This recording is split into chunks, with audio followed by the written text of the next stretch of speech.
Boston School Committee. I'm Chairperson Jerry Robinson.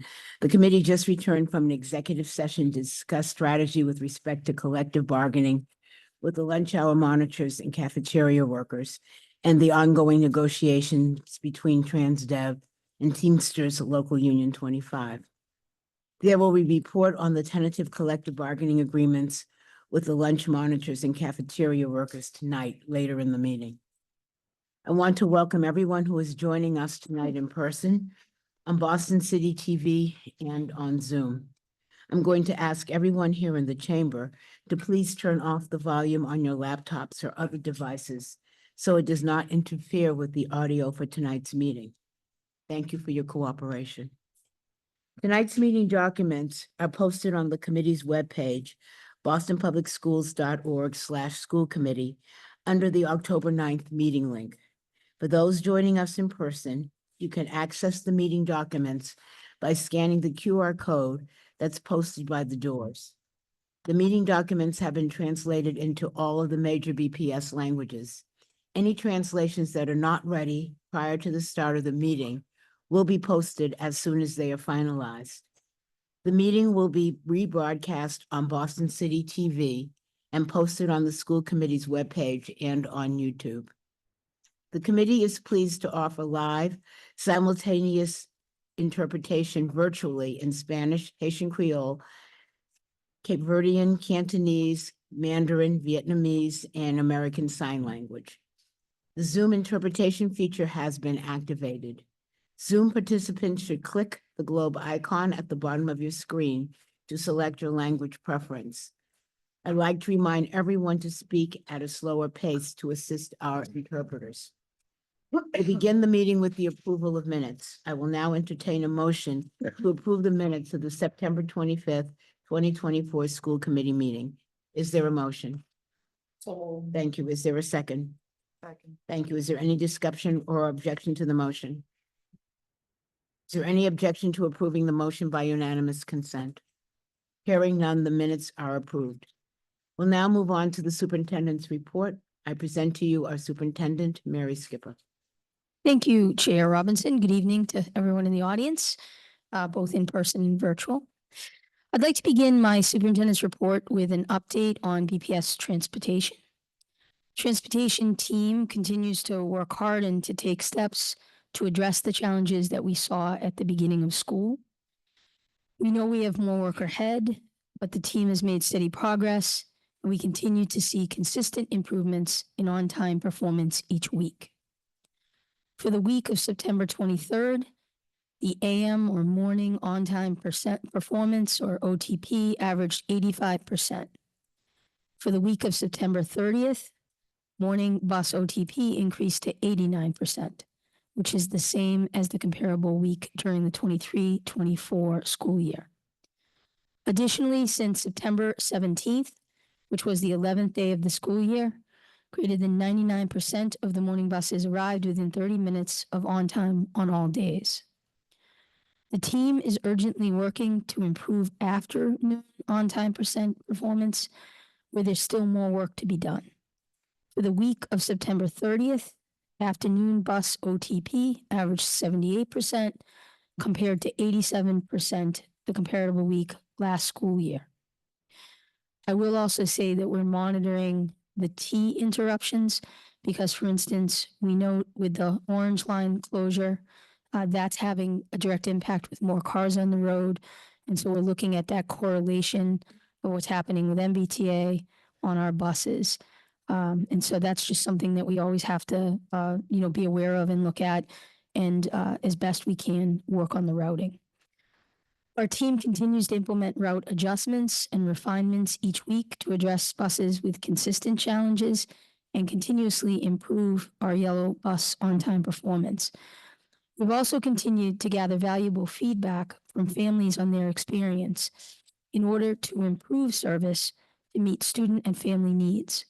Some examples of this would be making sure that families who have multiple students at the same school are on the same bus together, even if only one of the siblings has door-to-door transportation in their IEP. Working with Zoom to help improve the app experience so families can track the bus and see information on any prior route delays before the bus starts the student's route. To date, nearly 13,000 families, which represent about 75% of our bus riders, are utilizing the Zoom mobile app.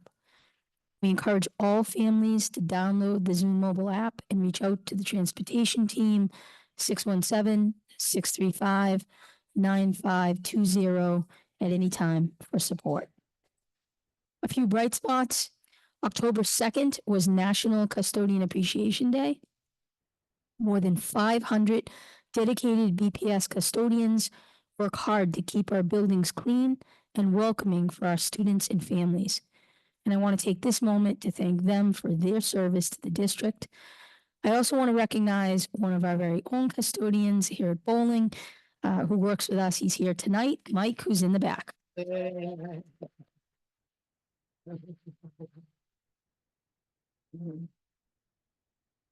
He's also an incredible Celtics fan, so definitely love Mike. On Thursday, October 3rd, we celebrated the Hispanic Latinx Heritage Month here at Bowling Building. This is celebrated nationally between September 15th and October 15th. We recognized our central office employees at what was really a fun, lively event. It featured guest speakers as well as Latinx food and music. We were joined by Chair Robinson as well as at-large City Councilor Julia Mejia. One of the event highlights was the reading by Josiana Colon, who was a 2022 graduate of New Mission High School and a former leader with BSAC, which is our Boston Student Advisory Council. She's now serving as an intern from Northeastern University in the Office of Opportunity Gaps. And she read and recited a very beautiful, passionate poem, I Am From. Hernandez Dual Language School held its annual International Potluck and Games Day on Saturday and welcomed more than 300 members of the community for a day of fun, games, food, and food especially made from recipes from members of the community. Hernandez School partners came together to help organize various family activities, including lessons on how to make apple cider and an inflatable obstacle course. Mass General Brigham joined the community to provide all of vaccinations to students and families. Special thanks to City Sprouts, Mass General Brigham, Friends of the Hernandez, and the Hernandez School Family Council for making it a wonderful day. BPS recently cut the ribbon on the newly named Ruth Batson Academy, which was formerly known as the merged Boston Community Leadership Academy, or BCLA, and the McCormick Schools. As you know, the school's leadership team, alongside staff, students, and community stakeholders, embarked on a process to select a new name for the school. In April, this committee voted unanimously in favor of the name change, and so it was a wonderful celebration. Boston Public Schools' brand new Girls Flag Football League got off to a great start this past Sunday. Many parents and caregivers turned out to show their support for students, making it a truly special experience. I want to shout out the BPS Athletics Department for getting this program started. We cannot wait to see how the talented students continue to grow and shine and enjoy on and off the field and throughout the season. Earlier this week, I joined our longtime partner, Edvestors, for a reception honoring the 2024 School on the Move Prize finalists. It was great seeing some of the committee members at that event. Each fall, Edvestors hosts the prize to spotlight school improvement in the district. The prize comes with a $100,000 award, public recognition, and the opportunity for the winning school to document and share its best practice and strategies. Pictured here, you'll see school leaders Ben Helvet from the Bader or Boston Adult Technical Academy, Walter Henderson from the Mattahunt Elementary School, and Cynthia Soho from the Josiah Quincy Elementary School. The winning school will be announced on Tuesday, October 22nd. We're very proud of the nominees for all of their work. In fact, I said last night at the event that this is one that I am very happy I don't have to judge, because truly all of the schools are winners that make it into that final nomination. And so really look forward to seeing who takes home the big prize. BPS College and Career Month officially began on Tuesday, October 1st. I'd like to remind everyone about the annual citywide college career and STEM fair, which is Saturday, October 19th from 10 to 1:30 at the Reggie Lewis Center here in Roxbury. Students and families are invited to connect with more than 170 exhibitors and college reps, learn about career pathways and job training programs, and experience all of the STEM exhibits. It's very hands-on.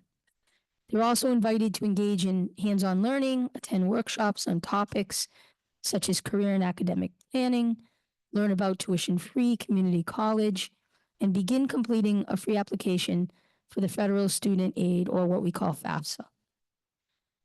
The Mattahunt Elementary School in Mattapan and the Curley K-8 School in Jamaica Plain recently received national banner recognition from the Special Olympics North America for meeting national standards of excellence in the areas of inclusion, advocacy, and respect during the school year 23-24. Both school communities were honored for creating a school climate where everyone feels included and respected. They represented 2 of 19 schools named in Massachusetts and are among 202, which are recognized nationwide for this status. So once again, congratulations to Mattahunt and to the Curley for all their efforts and for receiving this distinguished award. Given the lengthy presentation, we have a head chair for MCAS. That is the conclusion of my report. Thank you, Superintendent. I'll now open it up to questions and discussion from the committee. I'd like to remind my colleagues about our agreed upon norm that we each have 5 minutes, 1 to 2 questions. Please make sure your questions are on topics related to the items in the superintendent's report. And I'd also like to remind BPS staff to be brief in your responses. Anyone? Any questions? Yes, I do. We haven't talked about it here, and we'll have the MCAS presentation tonight, but there's also a lot of noise across the state around the future of MCAS. Other school committees have come out with their opinions around Prop 2. I guess I am just curious, like, where we stand as a system, but also like, what's our point of view? What are we encouraging families to do? And then also where we are as a school board.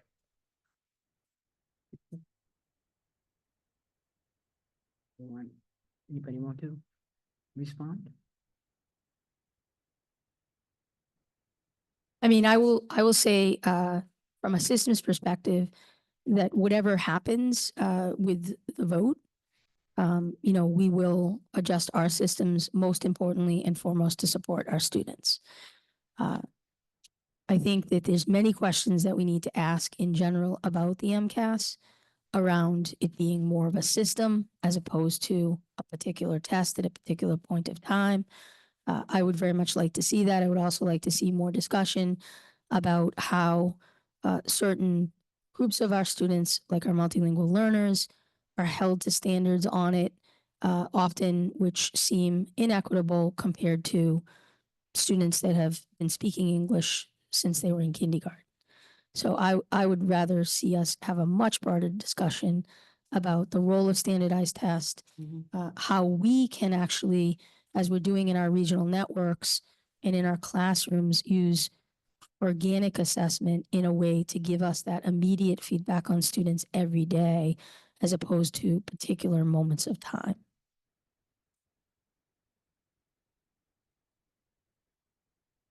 What else? I don't know. I mean, you're watching the conversations in Worcester and other places, school boards having like really thoughtful conversations about this over the last month. And we just, maybe for political reasons, haven't touched it. But the question that people are being asked, which I think is a scary one, is do we keep MCAS for graduation requirement or get rid of it? Not replace it, not improve it. It's just either like, will we have a graduation requirement or will we not?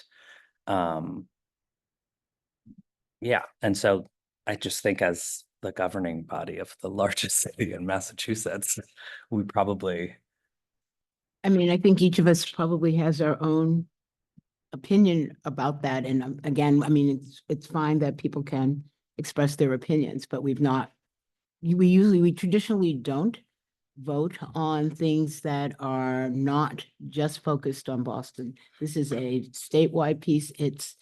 And the vote that will be taken will be what the public decides.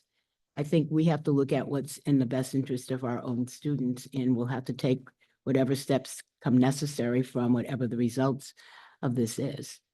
But, that's fine for people to want to be able to express or share what their own thoughts about this is. And I think people have varying pieces, and so if there's anybody that wants to express anybody else want to? Yeah. I want to thank you, Madam Chair. Thank you, Superintendent, for the report. Quiero preguntarle a la superintendente. Hemos escuchado que padres y maestros han estado muy preocupados por el tema de la inclusión, el modelo de inclusión que el distrito ha propuesto, ¿verdad? Y también sobre la licencia de los maestros. A mí me gustaría saber si tiene para alguna actualización sobre el plan de inclusión y la propuesta de la licencia que está en boga para que los maestros utilicen en sus clases. I would like to ask the superintendent how I've been hearing how parents and teachers are very concerned about the topic of the model of inclusion education in the district, the plan of the inclusion education in the district, and how teachers are required to have several licenses. So I would like to know if you have an update about this plan of inclusion for the licenses that teachers are required to have. I ask you, it's because too many people waiting for what happened? What is the update? What is the position? What do you work now about it? Then it's,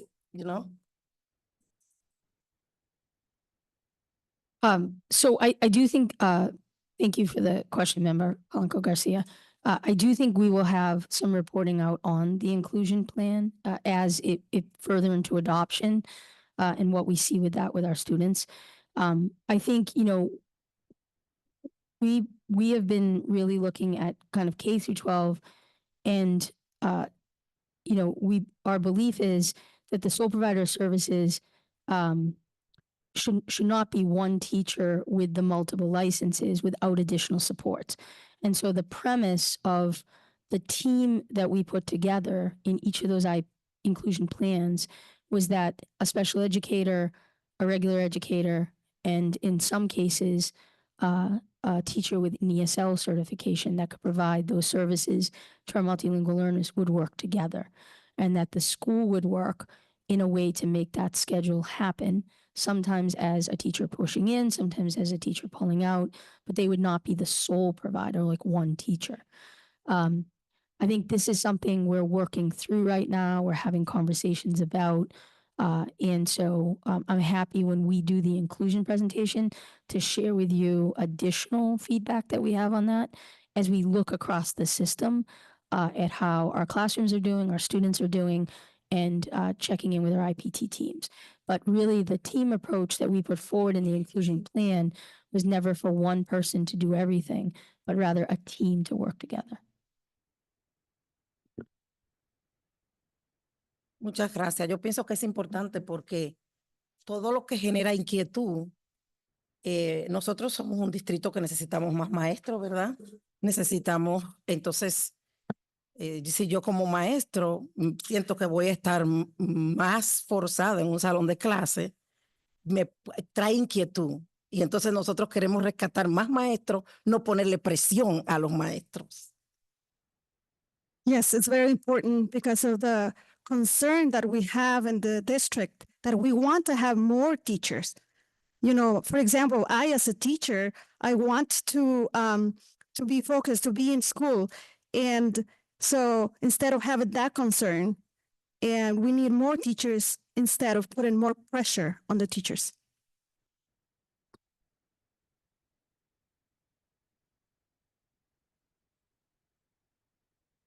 Thank you, Madam Chair. So Superintendent, I do have a question about your report, particularly where you talked about transportation. And you mentioned the Orange Line shutdown that's going on now that I found out, and I ride the Orange Line almost every day, but I found out about it in the paper about a day before. Do we know, and then for most of September, there was a good size shutdown on the Red Line as well. Do we know the impact for our high school students who are taking the Red Line, the Orange Line, how that has impacted their attendance as an example? And we have a great student rep now, so maybe we could hear from him as well about how the shutdowns have affected transportation for our high school students and their ability. And do you think that has had an impact on the yellow bus transportation? Because, you know, all along the Orange Line now, traffic has gotten a lot worse with the buses and the special lanes and everything. So wondering your thoughts both for our high school students and the impact on our yellow bus. Great. So through your chair. So I absolutely think that what happens with the MBTA is directly correlated to our yellow buses because it determines how many cars are on the road. I know the morning of the Orange Shut Line, it was double commute for me. And I only literally live 12 minutes away, but it literally took me almost half an hour. And when I talked to other people, it was the same experience.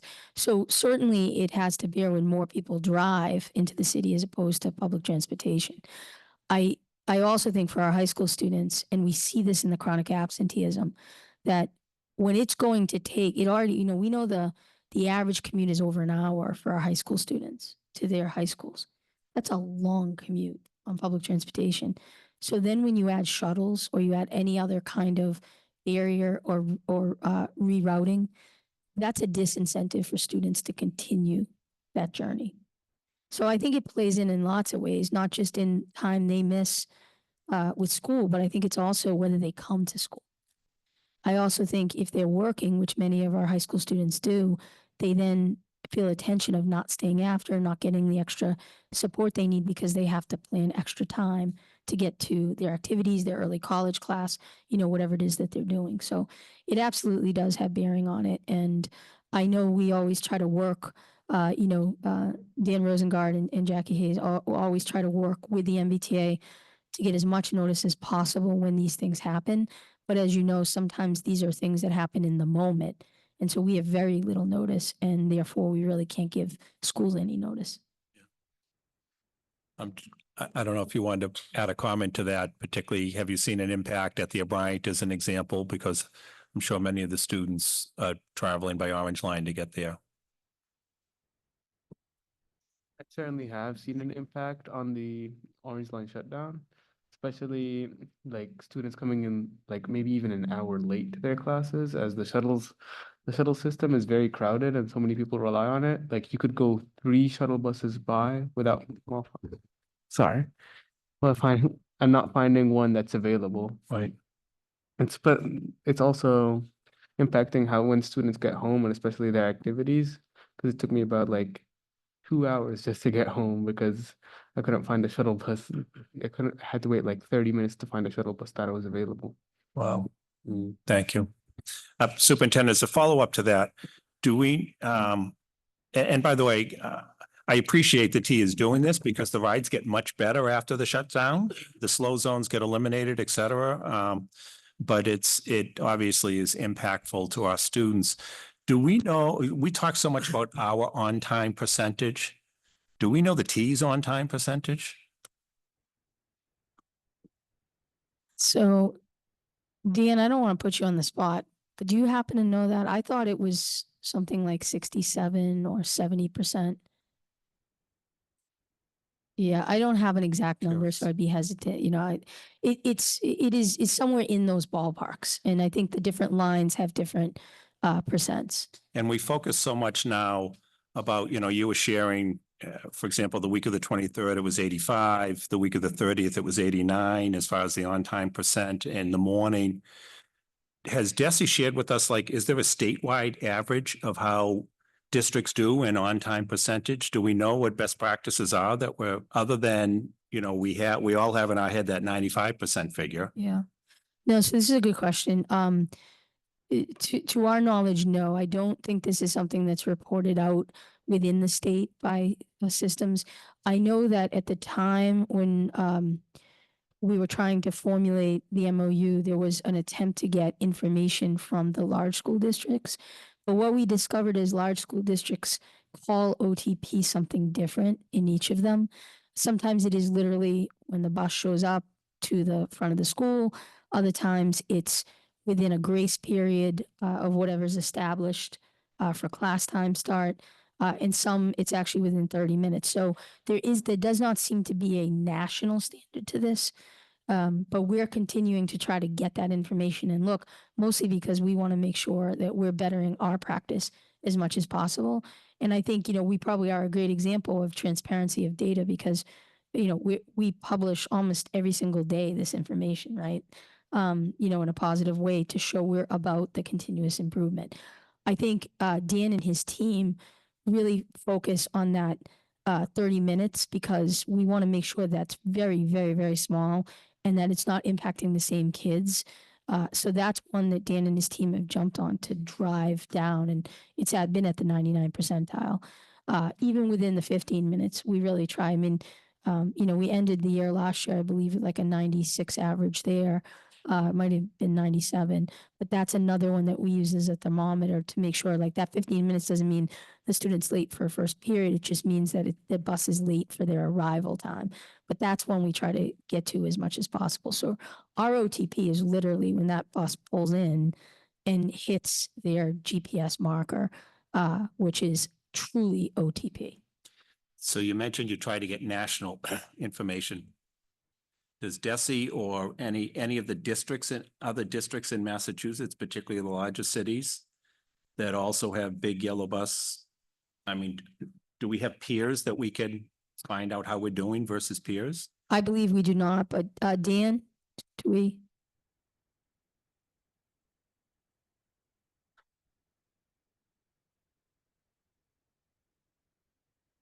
I'm just trying to figure out how we can put in context the numbers. No. We've always referred to last year's figure, right? And an arbitrary figure we're trying to get to. I'm trying to help the public and myself understand the context of the figure. Yeah, no, I appreciate the question. I am not I've had conversations with, transportation directors in many other districts, but I'm not aware of any that have publicly shared their benchmarks or their data. Interesting. Thank you. Thank you, Thanks, Dan. Superintendent. Thank you, Chair. Dan, while you're there, I have a question about transportation. I was talking to a couple of school leaders and we were talking about what's been happening with drivers. And then somebody said to me that drivers rebid their routes. I'm not sure how often.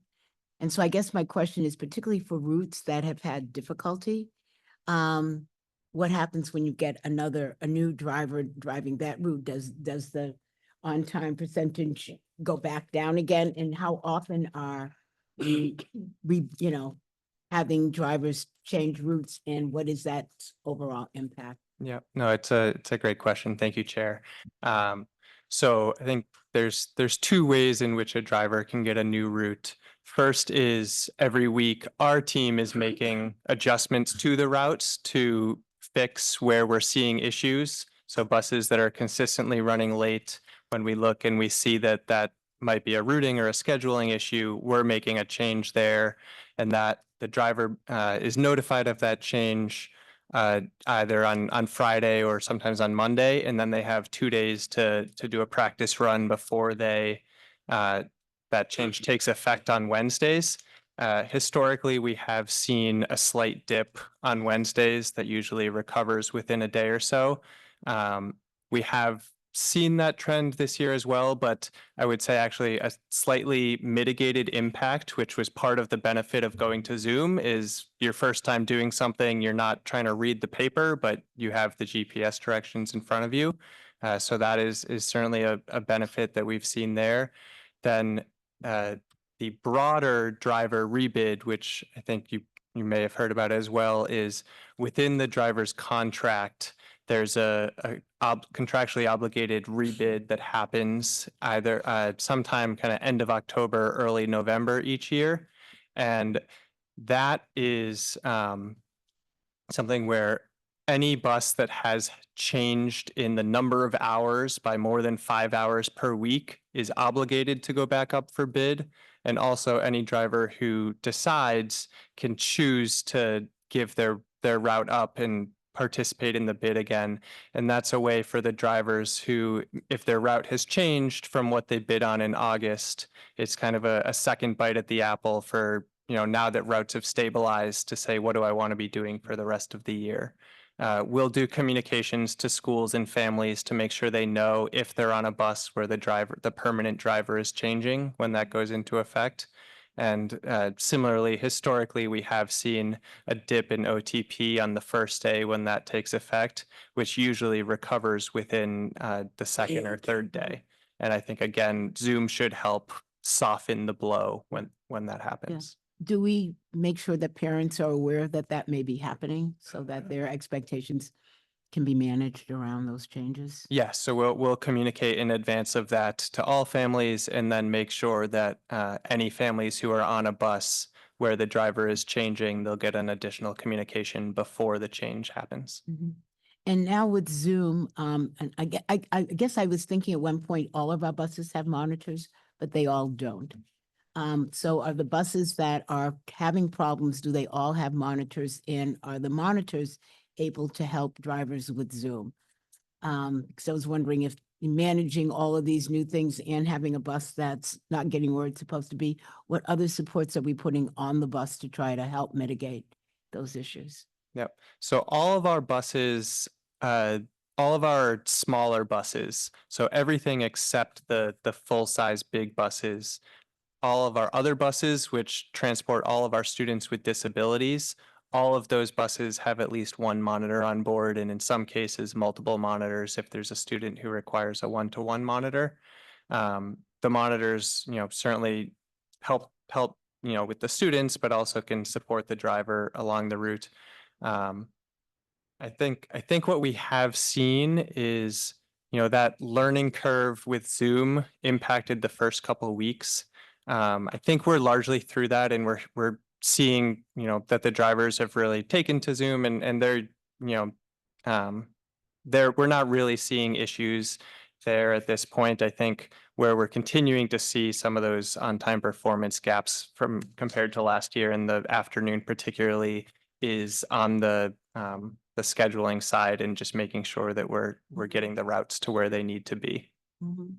And then my last question again about the buses is, are there opportunities for the drivers to actually either meet with the schools or the families that they're driving as a sense of humanizing, personalizing, and taking a different level of responsibility about the importance of getting these children where they need to go? I think it's a great question. I think that happens in real time, particularly the first few days, as drivers are meeting families and meeting schools for the first time. For some of our schools with very specialized programs, for instance, the Horace Mann, will have all of the drivers and monitors who are assigned to, that school. So it's, pick a day and have them go out in the middle of the day, and they'll meet with students in the school and be able to learn a little bit more about, that school's program and build those relationships. But I think it's a great question, a great point. I'd love to continue to think of ways we can give more opportunities for that type of bonding. Right, thank you. Thank you. Oh, great. Actually, I have a transportation question, but it's simple, I think. I'm curious, will there be any changes to Zoom? Because what I'm hearing from also families is they're deciding whether they should leave the house and take their kid to school, sort of through public transportation, or drive them or bike them, or however, they want to get there. But they can't access the information about the bus until they say their kid is going to be on it.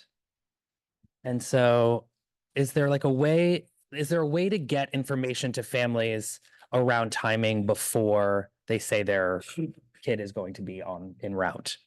So the family can see they can track the bus from the start. They don't need to, only if they canceled the ride for the day would they, then you've canceled your ride. But that's the question. It's like, when do you, But- if you cancel, you can't see the route anymore. But if you don't cancel, you're creating the routing problem that I think is like backing up the system. Does that make sense? So the cancellation is more of a day-to-day thing. Say, my student's out sick today, I don't need the bus. I think what likely you were hearing, because this is the feedback we were hearing, the first few weeks, the way the app was working, if the driver was still doing the trip for their first school and your student was on that second school, Is what I was. you couldn't see the bus until the driver started the trip for your school. And so Mm. say it was running behind on the first school, you wouldn't know that until he finished the first school. Zoom, we were able to work with Zoom and give them that feedback and they made a change to how it worked. So families can now track the bus, even if the bus is still doing the prior trip That's for their fantastic. school. And it will give them an ETA on when. the It will bus would give be them an given. ETA and there's a message, it might say like, bus is running 10 minutes behind on a prior trip right now. So they can start to plan ahead. Awesome. That's great. Thank you. Thanks. Second question for me. I'm only answering the thing that I asked, even though we're not, Well, we're it didn't gonna- come up for, We will discuss more about MCAS during the presentation. no, I was gonna say about Prop 2. You want the, Question 2. yeah, two. question 2. Okay. I'm sorry. I'm just like, okay. I guess what I want to say, other people asked more questions than I'm asking, so I think I'm on edge because I'm the only one who gets cut off.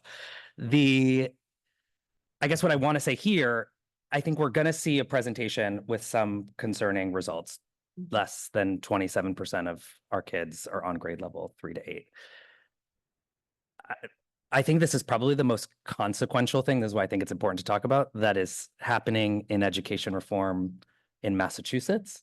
We are making a decision if there is the only standard we have across the state, which is MCAS, if it will exist or if it will not. As we continue to see declining outcomes, I'm on a human level, as a parent, as an educator, as a school board member, for whatever it's worth, like I'm saying, I think we should loudly be encouraging folks to keep the one graduation requirement we have. If we want to replace it later or talk about other system improvements, we should do that. But I am terrified of going back to a time, which we have been in, where the state had no graduation requirement. And we saw who was the most harmed: vulnerable kids, Black and brown kids, where the standards got lower. And I think the entire conversation around this is about adults and not about kids. It's not about rigor.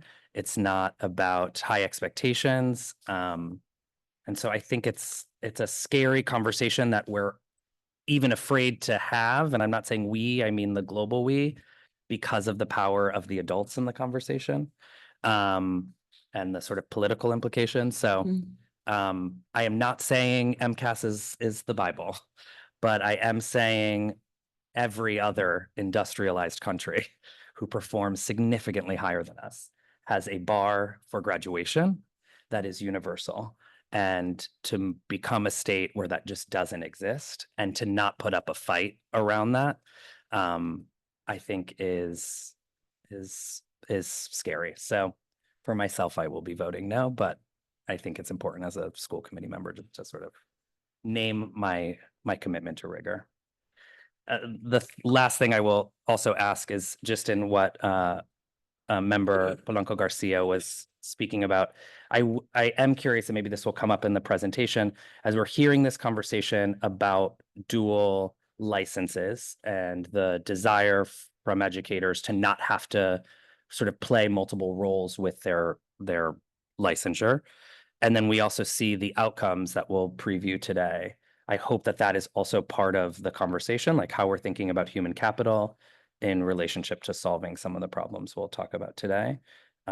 because the noise around it is so clear, and I was a teacher with 2 licenses as a special ed teacher, and the idea of doing both jobs would feel impossible. So I can imagine, given our current state of play, plus the demand, we might just be thinking differently about that. So I think the team will get into some of the specific skills that we're focusing on, particularly with literacy, that we would then want to make sure teachers have plenty of professional development and support and so forth. Again, I think when it comes to specialized instruction of delivering IEP service, the goal of the IPTs and the plans were to make sure that students and what they were requiring was getting addressed by the constellation of adults that would be delivering those services. So I think you'll hear that again in the presentation too.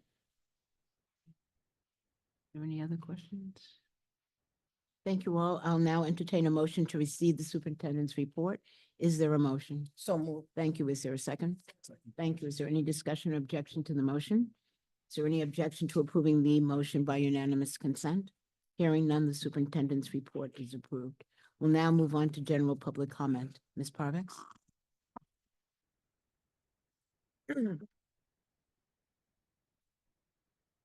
Thank you, Chair.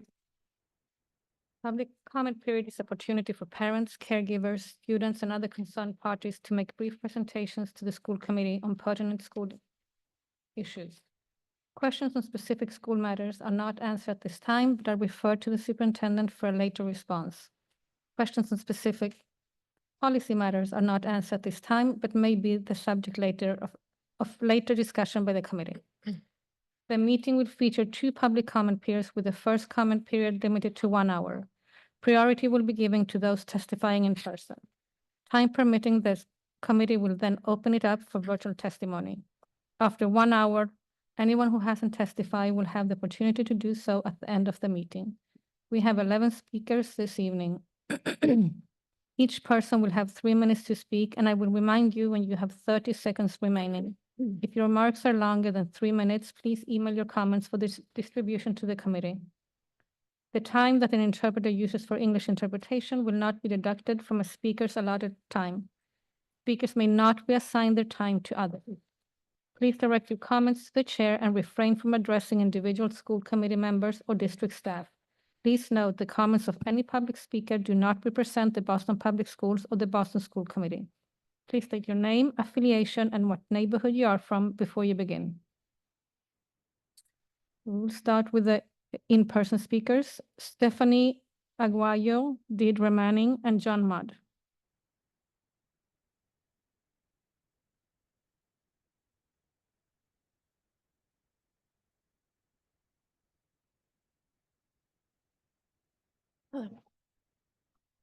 Good evening. Good evening, Superintendent Skipper and BPS School Committee members. My name is Stephanie Aguayo. I am a resident of Rosendale.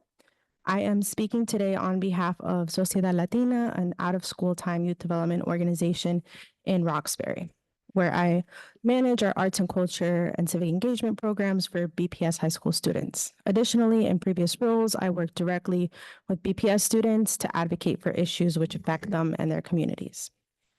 I want to preface by acknowledging my colleagues, Victoria Garcia, Alexandra Oliver Davila, and Julia Morales, who have spoken at previous school committee meetings this fall about concerns that Sociedad Latina has regarding our current teen mental health crisis. In my role, I work with BPS high school students to become the next generation of leaders in their communities. Throughout my interactions with young people, I have observed the negative impacts of too much screen time and the harms of social media, including unhealthy comparison, misinformation, racism, self-harm, and cyberbullying. From my conversations with youth, I've heard that the constant comparison online leads to anxiety, low self-esteem, and in some cases, depression. I acknowledge the vast improvements that social media has made on our society and our young people, and how social media can be a tool for connection. However, we cannot ignore the severe implications it also comes with. It's our responsibility to ensure that we are equipping our students with the life skills necessary to avoid the harms associated with their tech. We believe BPS needs to provide opportunities for students to understand these harms and to be able to have agency to make choices around their use of technology. Moreover, the impact on youth attention spans cannot be overlooked. With the endless notifications and quick consumption content, it seems as though our youth and adults as well are losing the ability to focus on tasks or enjoy deep conversations. This constant distraction affects our students' academic performances and their ability to engage meaningfully with the world around them. I have heard from our students how their technology also affects their quality of sleep. Our students are not able to put their phones down at night, which also contributes to poor academic performance in school, not to mention all the other health issues which may arise when sleep is disturbed at a developmental age. Lastly, this lack of sleep also contributes to our students' chronic absenteeism that we're still seeing across the district. At Social Latina, we have begun a no cell phone policy and seen firsthand the results of improved student engagement 30 seconds. and relationship building that this policy has instilled in our programs. We urge BPS to make sure that you're upholding your own cell phone policy with fidelity across the district. I've heard from our students that cell phone policy implementation varies widely at different high schools that they attend. At the very minimum, we need to ensure all of our schools are upholding these policies and the standard. Additionally, we need to be in conversation with our BPS youth and families about their experience with this policy. Social Latina is requesting that BPS creates a committee that includes students, parents, guardians, and external organizations that work Thank with you you very much. to advise on this policy. Thank you. Next speaker is Steve Manning.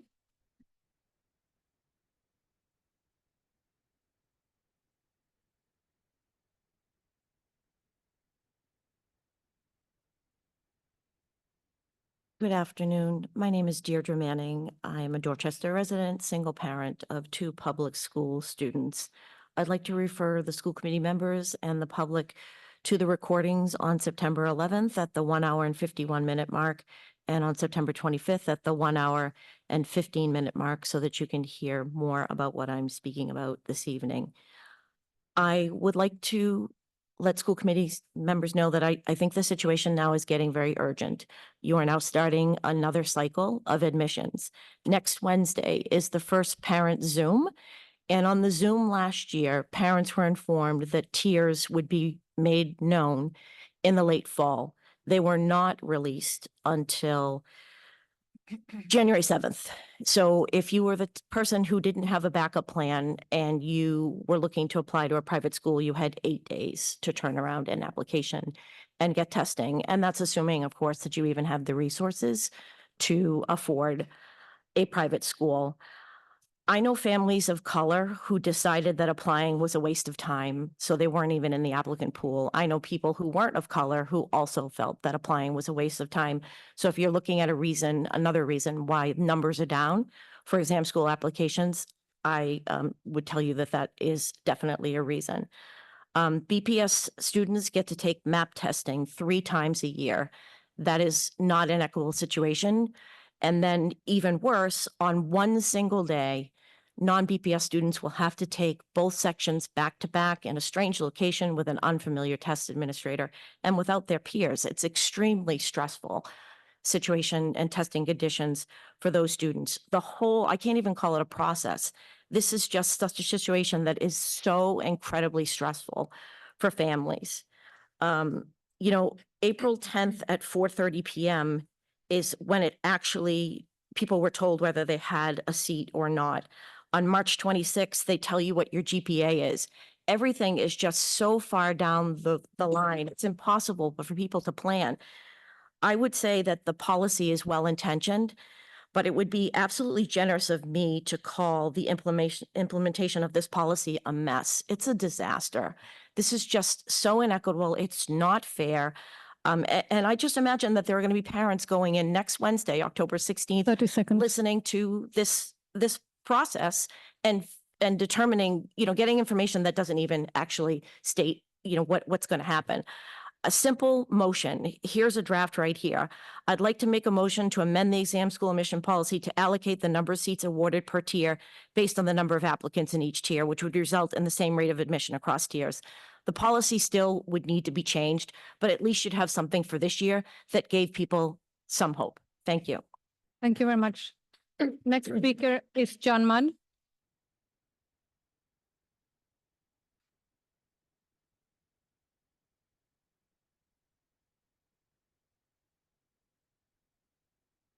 Good evening. My name is John Mudd. I'm a resident of Cambridge and a longtime education advocate in Boston. In my analysis of the MCAS results, I look for three things. First, what's happening to the achievement gap? The size of the achievement gaps in English language arts increased from the gaps in 2021 to the gaps in 2024 for all subgroups, Blacks, Latinos, English learners, students with disabilities for grades 3 to 8 and grade 10. In math, there was a credible increase in the absolute scores for all subgroups between 2021 and 2024 in grades 3 to 8. But the achievement gap increased for all subgroups between those dates. The level of the scores and the magnitude of the gaps are not trivial. For example, less than 20% or 1/5 of Blacks and Latinos in grades 3 to 8 met expectations in English language arts in 2024. And the gaps compared to whites were more than 40 percentage points. Overall, BPS is still failing to improve equity for the students in the system. Secondly, on equitable literacy. For English language literacy scores overall, there was almost no change in MCAS achievement grades 3 and 4, where the equitable literacy program was initiated compared to last year, or for the achievement gaps in those grades. The outcomes remain unacceptably low. Passing rates of 4% for English learners, 15% for Blacks in grade 4, and for 2024, for example. There is no equity in equitable literacy, according to MCAS 2024 results. This suggests another question. Are there any differences among schools or regions that could identify bright spots with lessons for district-wide reform? Thirdly, a number of members asked to see the outcomes for multilingual learners at low English language development levels in Gen Ed with the ASL support.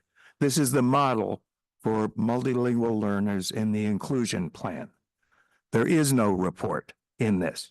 I 30 would hope seconds. that if the data is not available now, it will be in time for the October 28th retreat, where I would hope that people could have some significant discussion of this inclusion proposal. Finally, just briefly, those English learners that exit the programs and become former English learners score better than regular students in this system. Thank you, Mr. Mudd. The time. There are implications, and we will pursue this further. Two Thank you. speakers are Jonathan Rodriguez and Naomi Dreyer. Jonathan Rodriguez.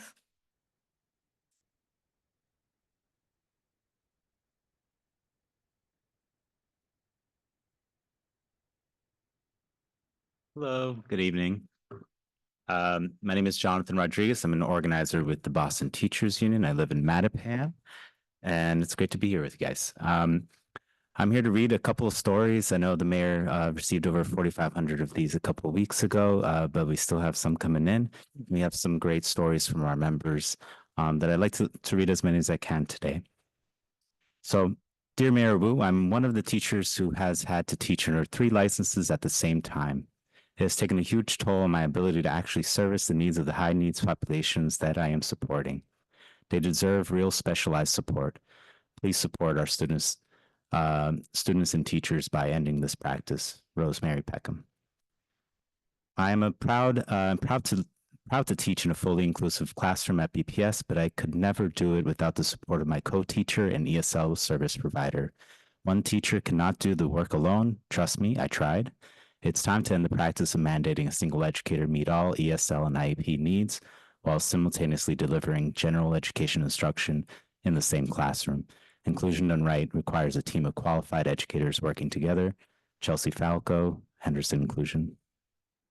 Around housing costs in Boston are out of reach for most of our members, especially our paraprofessionals. We all deserve to be able to live in a city where we work. Genesis Lassen, former BPS student who once lived in the South End community and no longer can afford to live in the city I grew up in. Housing costs in and around Boston are out of reach for most of our members, especially our paraprofessionals. I have been working in BPS for 4 years and have had to work a second job in order to maintain housing and travel. Even with 2 jobs, I still cannot afford an emergency fund for when hard times come. I love my job at BPS, and I am even working towards finishing my degree in order to further my career with BPS. Pay equity is a small ask with all that we do in our schools. Carlos Alves, paraprofessional, Tech Boston. To Mayor Wu, I have been an educator for 25 years in Boston. I have worked in inclusion for 20 years. I work with 3, 4, 5-year-olds. It's not sustainable, and it's not even developmentally appropriate. Might go on a little too long with that one. Mayor Wu, I have been a teacher at the Edison in Brighton for 14 years, and I still cannot afford to live in the city I work in. How can this be? Laura Higgins. Thank you. 30 seconds. Oh, I have one more. Mayor Wu, as a teacher with BPS for over 11 years, I have seen many iterations of what the district believes inclusion should look like.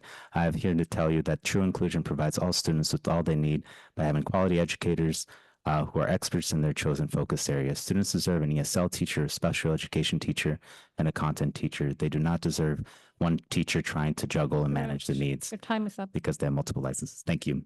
That's from the Edison. Thank you. Next speaker is Naomi Dreyer. Good evening, members of the school committee. My name is Naomi Dreyer. I live in the Fenway neighborhood, and I teach at the first and finest elementary school in North America, the Mather in Dorchester. I am here to speak in support of BTU's contract demand for inclusion done right. This is important to me because I am experiencing firsthand the detrimental effects of how inclusion is being implemented in the district. Currently, I am an inclusion specialist in kindergarten. This means I split my time between 2 classrooms serving both students who receive special education services and multilingual learners. Right now, 1 classroom has 3 students who receive special education services for between 90 and 120 minutes daily, and 9 students who are due at least 90 minutes of ESL services outside the classroom. My other classroom has a similar makeup with 7 multilingual learners and 3 students who receive special education services. I have a total of 400 service minutes a day. There are only 240 minutes of instructional time in one day. There's literally not enough time in the day for me to provide the services all my students need and deserve. I am being mandated to teach under my moderate disability license and my English as a second language license in 2 different classrooms with a caseload that I cannot support. Asking one teacher to support both populations in 2 different settings is untenable. Students who receive special education services have unique needs, as do students who are multilingual learners. The lack of staff is making learning harder on the populations that need the most support. Boston School Committee, I urge you to meet the BTU's demand for BTU's contract for inclusion done right. Our students deserve an inclusion model where there are at least 2 teachers in every classroom all day, every day. This model ensures that caseloads are manageable for teachers and, more importantly, ensures students get the services they are due and deserve. Thank you. We will now transition to public comment on Zoom. Please make sure you're signed into Zoom with the same name you used to sign up for public comment, and be prepared to unmute yourself and turn on your camera when it's your turn to testify. Please raise your virtual hand when I call your name. Our next speakers, there will be Mike Heischman, Abigail Corner, Lee Nave, and Moira Collins. Mike Heischman. Mike Heischman, Dorchester, Beja. We live in the wealthiest nation in the world. There is an abundance of wealth in our Commonwealth and in our rich city. Horrible conditions have existed in our school system for generations. You approved an austerity budget submitted by Mayor Wu that promises additional harm for our children this school year. Harmful policies are often chosen because they are cheaper than providing additional funds for successful policies. This must change. The horrible must become unacceptable. and are deficiencies solvable? Negotiations with the Boston Teachers Union are providing you with many opportunities to improve teaching and learning. A major disagreement is how the system will deal with inclusion. You want one teacher in a large classroom who has multiple licenses and teach a diverse class, including those who have special needs and/or have a primary language different than English. The BTU wants a sufficient number of teachers who collectively have the training and experience and collaborate so that every child will have a high-quality education.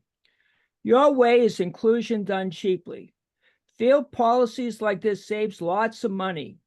The cost is the continued miseducation of our children. The BTU's way is inclusion done right. Yes, it is expensive. However, our children, their families, and our community deserve it. I call on the community to support the BTU's Common Good contract. Let us move forward and love and educate all of our children. MCAS, the Massachusetts child abuse system, has for decades caused terrible harm to our state schools, including our schools and children in Boston. The passage of question 2 in November would alleviate some of the future damage by ending the denial of high school diplomas for those who have failed this discriminatory and racist test. Our whole system would benefit. There would be less pressure to raise test scores and more support to educate our children. I once again call on school committee and Ms. Skipper to join with other school committees, city councils, and superintendents and endorse the passage of question 2. Mr. Cadet Hernandez, thank you for bringing it up. And once again, the school committee is ducking its responsibility of taking a position. 30 seconds. We could do a much, much better job of creating our own assessment system and our own standards for promotion and graduation. The current system is poisoned by MCAS, the Massachusetts Child Abuse System. Thank you. Thank you very much. Next speaker is Abigail Corner.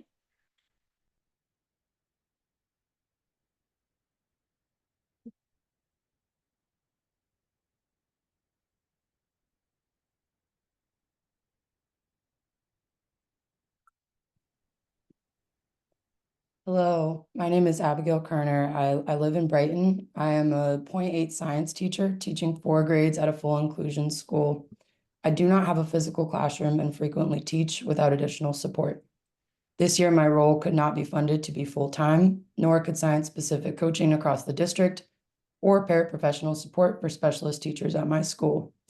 This year at the Bates, we specialist teachers work alone during most classes. Working alone is not fine or fair when all students at the Phineas Bates School are promised a model of inclusion where 2 adults support all classes. Instead, I alone attempt to support students in accessing science content in rooms where, in many cases, up to half of students have IEPs and others are learning English or have 504 plans. Without question, this is not in keeping with our school's inclusion model.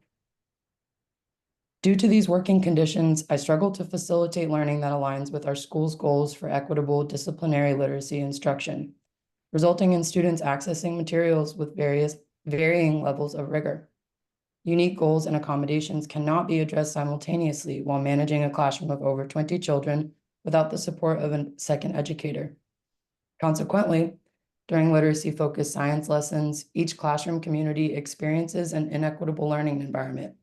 Some students work independently without support, and others receive small group instruction. Because of the personnel limitations our school faces due to funding constraints, my science classes are scheduled during common planning time for grade level teams. There are limited opportunities to discuss and work through these challenges with fellow educators during my contract hours. In my opinion, the limitations of this unsupported role are also a value statement about science education in Boston Public Schools. Is this core discipline not important enough to fund full-time teachers, classroom spaces, or additional personnel? The addition of just 1 more day per week would allow me to better plan and collaborate with other educators, addressing these gaps in instruction. The addition of 1 inclusion specialist or 1 paraprofessional would help all 4 specialist teachers at our school reach our inclusion model for all students. My experience at the Bates, a school held up as a longstanding model of full inclusion, shows that inclusion done right is a choice and a value. Even in places like the Bates, the district has unfortunately backtracked. We can't go back. We must have inclusion done right. Thank you. 30 seconds.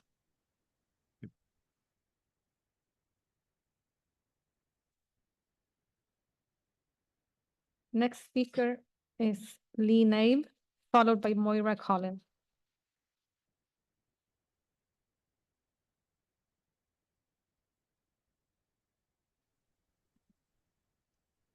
Hi, good evening, school committee members. My name is Lee Nabe Jr.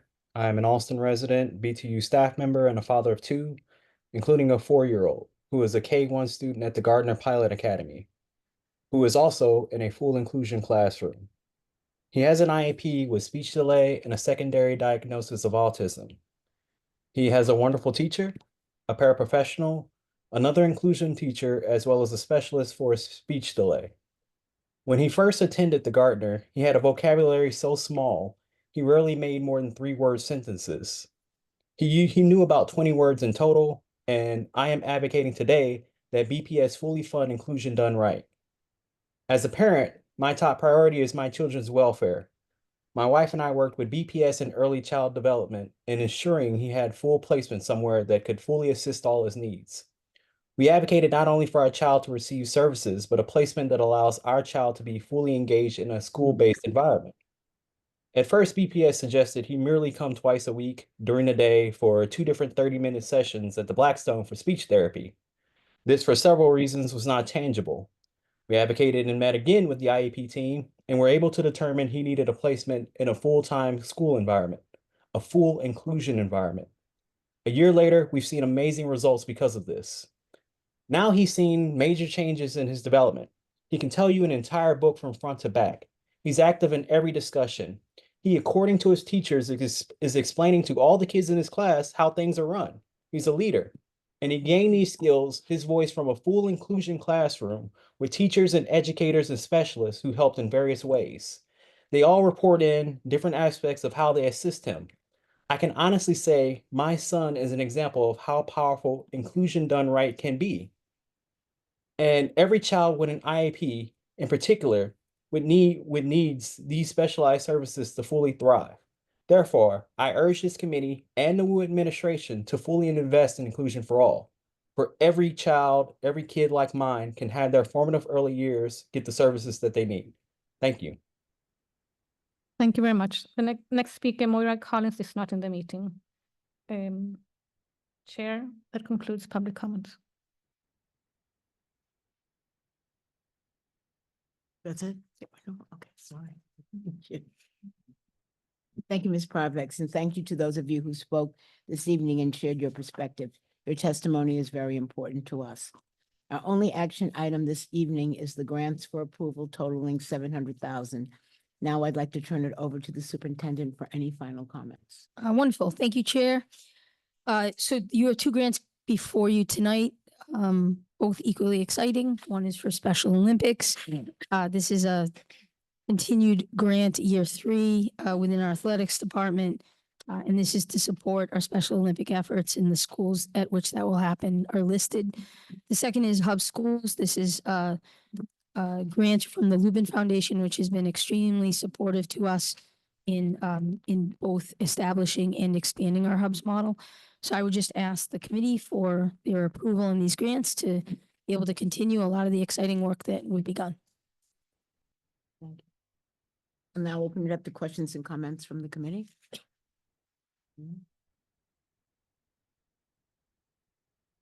Thank you. If there are no further questions, I will now entertain a motion to approve the grants as presented. Is there a motion? Did you want to say anything about that? Oh, excuse me, let me go back. Go ahead, Omar, sorry. Something that I saw within the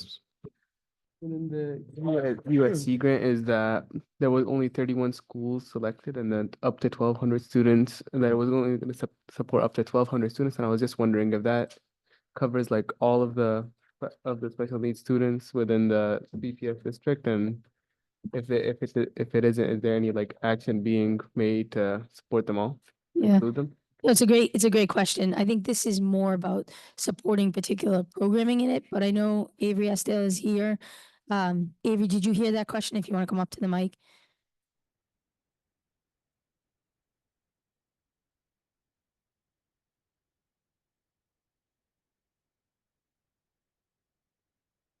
Good evening. I think I heard some of it, just in terms of the schools and the number of students that we're supporting. So the grant is around, if we achieve it, we would have all our schools become unified champion schools. The Special Olympics, Massachusetts has a full-time staff member that supports this initiative in the district and works to recruit schools, get them involved, support them, bring them along, help them grow. So the byproduct of some of that is the 2 schools that are receiving the banner awards. It's a great question. Great question from our student rep. Okay. Anything else? Mr. O'Neill? Superintendent, I'll just say I'm incredibly supportive of the goal of making so many of our schools hub schools. And I would love at some point that we actually get an update on the progress on that, what is working, what the goals are, et cetera. Wonderful. But very thankful for this grant to support bringing this to more schools. They're wonderful. Yes. And Lubin has been a partner with us since inception. So we're very thankful for their support. Any other questions? Did you have another question, Norman?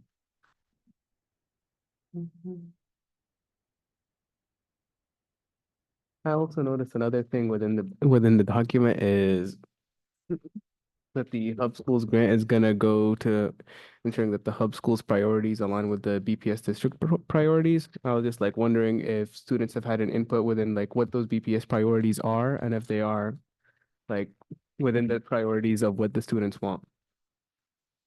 Sure. So that's a great question. Actually, that would be wonderful because it foreshadows when we actually get together for our retreat for school committee for which you'll participate and we set goals. What we do is as a district, we look at the school committee's goals and then we help to set priorities to support those goals and others. In the case of the hub schools, we actually follow a model that was established out of New York of community schools. And so we started with 6 and then we've built to where at the end of this year, there'll be up to 20 hub schools. And those hub schools very much are about individual schools where students, parents, stakeholders all have a role in helping to determine for that school what the hub will look like, what it will focus on, what kinds of partnerships they want to bring in. So absolutely students will be involved in the voice of setting that for each of the schools that becomes a hub. Thank you, Superintendent. And can I just add that the Hub School strategy has been incorporating the voices of families with authentic student engagement, students. We've even included BSAC in many of our opportunities to roll out our strategies, and we'll continue to work with community partners across all sectors in an effort to meet the very specific needs of our students relevant to the schools they attend. So currently we have 20 hub schools. We're super excited. The strategy is all about equity and it's all about having parents and community members be a part of the decision-making process. So we're not doing things to them, we're working with them. So we look forward to coming back and doing a whole-scale presentation on hub schools in the near future. And this is Dr. McIntyre, who among her portfolio as the deputy chief in schools and accountability, part of her role is overseeing the hub schools. Thank you, Omar. Okay.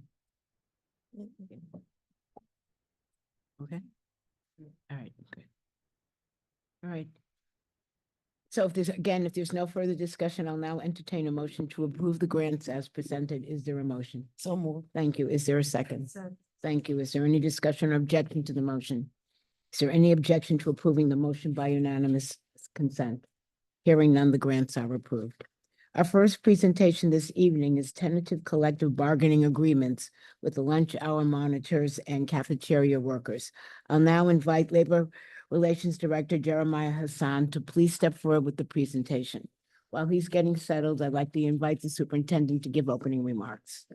A wonderful chair, thank you. So BPS Labor Relations Director Jeremiah Hassan is here to walk you through two separate tentative collective bargaining agreements that were recently reached with two of our unions, the lunch hour monitors, ASME Council 93, and Local 230 cafeteria workers.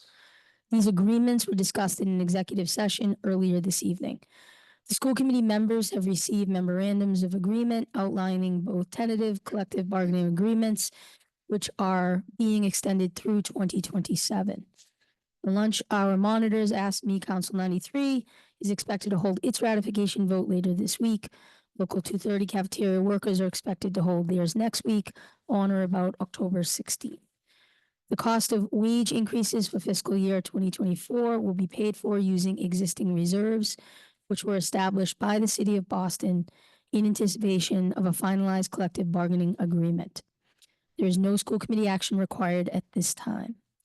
For fiscal year 2025, we are asking the school committee to request an FY25 supplemental appropriation from the Boston City Council in amounts of $457,886 and $881,479 respectively to support the costs of the contracts.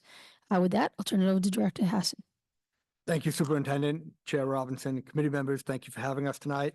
I'm excited to be here with Labor Council, Michelle Bouchard, who has really worked closely with AFSCME and the union presidents to get these deals done. So with that, we're excited to present to you, and we recommend that you support two recent tentative agreements that we reached with AFSCME. To cover the first, which is for our lunch hour monitors, these are the employees who monitor our students during lunch and recess periods. And there are roughly 318 employees in this group with some hires pending. So the agreement extends for 4 years, as the superintendent said.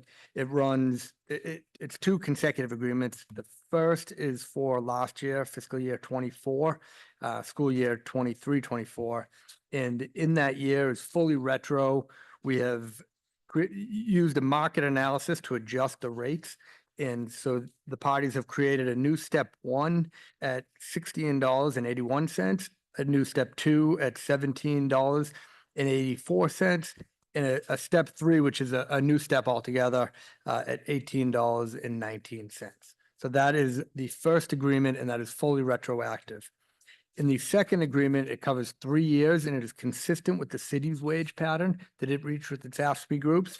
And it's 2% per year increases with additional cash added to the employee's annual salary. So in the first year, it's $250 spread out annually across their paychecks. In year two, it is $900 spread out across their paychecks. And in year three, it is $800 spread out across their paychecks. As superintendent pointed out, to cover the cost of this contract, we are also recommending your support with a supplemental appropriation request in the amount of $457,886. With that, I'll take any questions related to the lunch monitors unit. Any questions? No, I think we can go on. Thank you. All right, and moving on to the cafeteria workers. So this group does food preparation and service in our schools.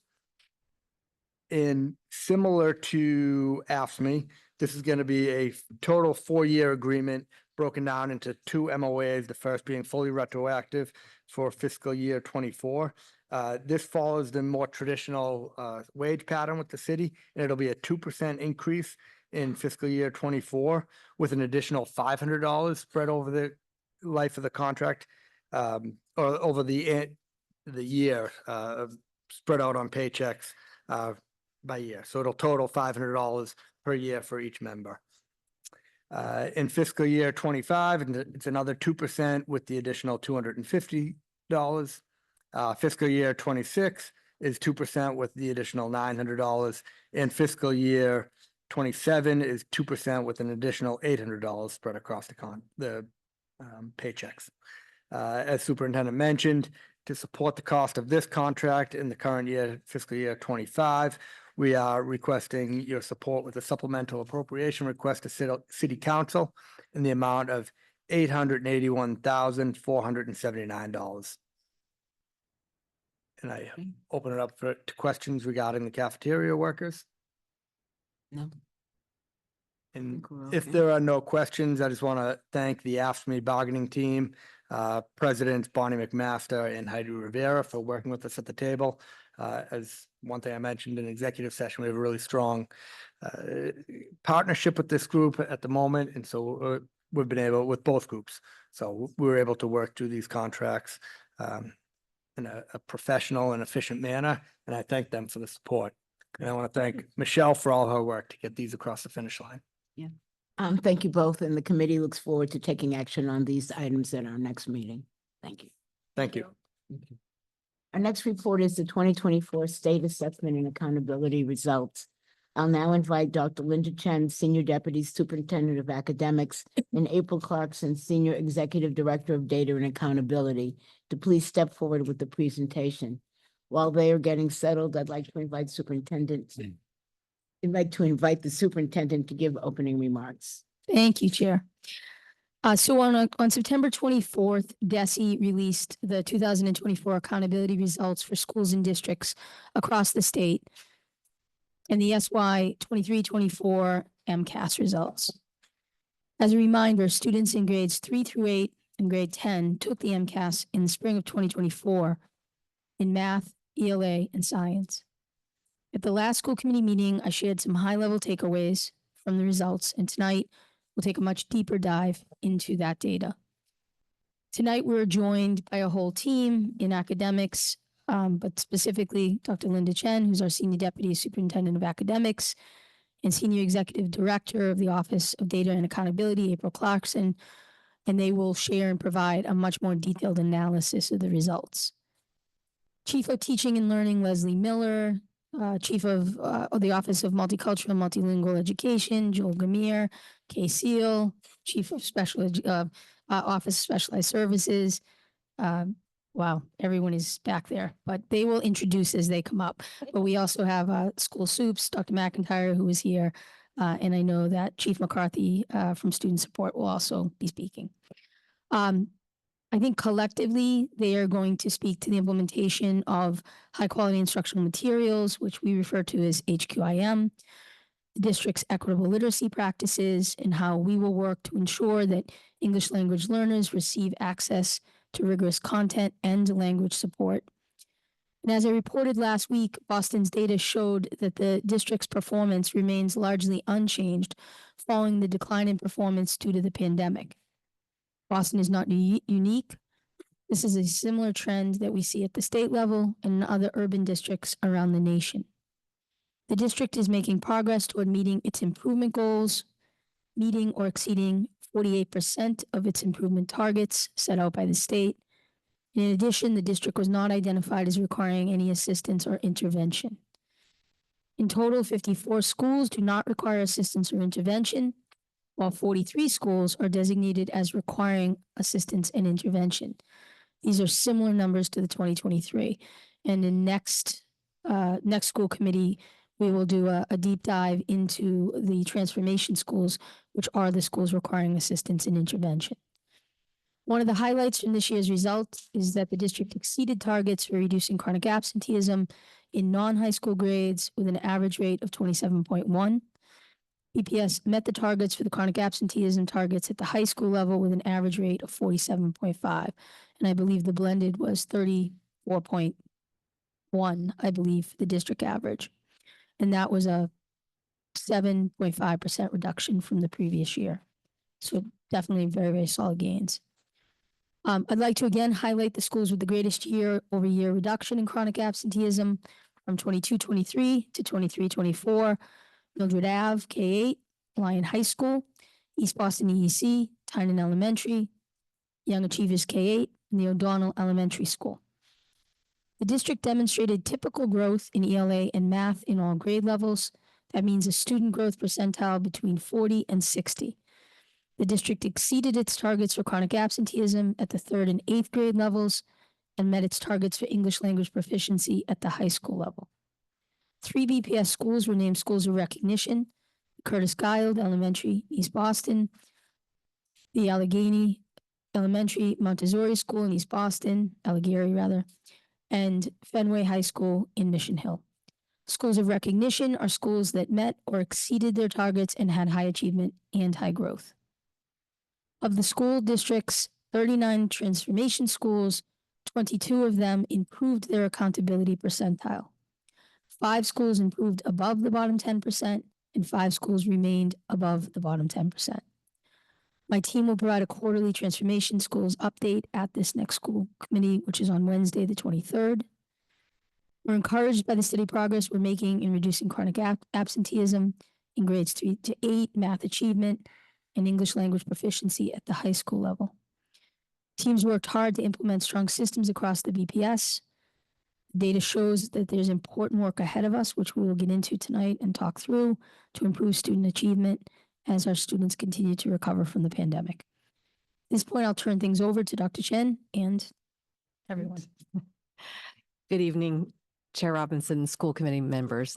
I want to actually begin because a few of you had some questions about the inclusive education plan and staffing, and certainly that has implications of some of the things we discuss with this presentation. I just want to provide some clarifications because I want to be clear that from the very beginning, our vision for the inclusive education work was not that any educator would be alone solely serving all the required services for the diverse learners in their class, but rather, as the superintendent noted at the top, it is really about a team-based approach to teaching, where there is an ESL instructor when that is needed for the students in that class, and there is a special educator when that is needed to provide services and specially designed instruction. So we are obviously in conversation with the BTU on figuring out how we can work that out. So we are not having sort of a single story of a teacher necessarily encountering those situations. Given that, you know, every classroom is different, the composition of students who are multilingual learners and students with disabilities vary. There isn't a one-size-fits-all staffing model or licensure requirement that's going to meet the needs of every class in the same way. So those are the things that we are trying to work out. I just wanted to be upfront about that. It is something that I just want to assure folks that that is not our vision and our expectation for how this works, but we do need to find a way that we can meet the needs of our students through providing the capacities that our educators need, and you will hear some of that throughout this presentation. So without further ado, I do want to also thank you all for taking the time to review a number of very dense slides, and I apologize in advance for that. But I also appreciate that you have posed some questions to us. And our goal this evening is to embed responses to your questions throughout different parts of the presentation. So you'll get some data so that I think it's important for us to all have the same information, and then get some information from folks behind me as well in terms of our responses to that, to the data that we have seen, both what is in the presentation in terms of accountability, MCAS, and access, but also in other points of data that the team and our schools look at, because it's always about multiple sources. It's never relying on one single measure, but certainly the ones that we're talking about this evening are important. So we didn't want to wait to respond to some of the questions all the way to the end. So we'll still be using the same slides that you have, but our first plan was to talk all about it on the last slide, which is 36. We just thought that was a lot of data to go through before talking about some of these things. So April Clarkson will review some of the slides, which encompass the analyses of the 2024 accountability, MCAS, and access data. And we are also joined by Leslie Ryan Miller, Joelle Gamer, and Kay Seal, who will provide additional context to better understand district achievement data as it relates to instructional and programmatic support that the district provides. Again, we know that these results are important, but not the sole metrics for monitoring progress. So they will share how we leverage some other sources of information alongside these data to delineate how all of these indicators inform us of what is working and certainly what needs to be changed in order for us to improve further. You will see and hear quite a bit of data. And again, it's important to ground ourselves in the results, but we know that we are not satisfied. I do want to say this very clearly. We are not satisfied with where we need to be to deliver for all of our students.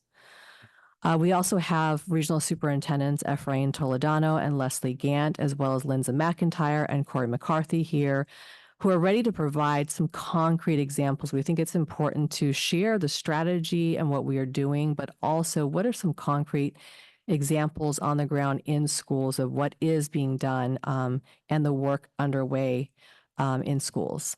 So I'm going to turn this time over now for the accountability part of the presentation to April Clarkson, and she'll continue on here. Thank you, Dr. Chen. Good evening, Chair Robinson and school committee members.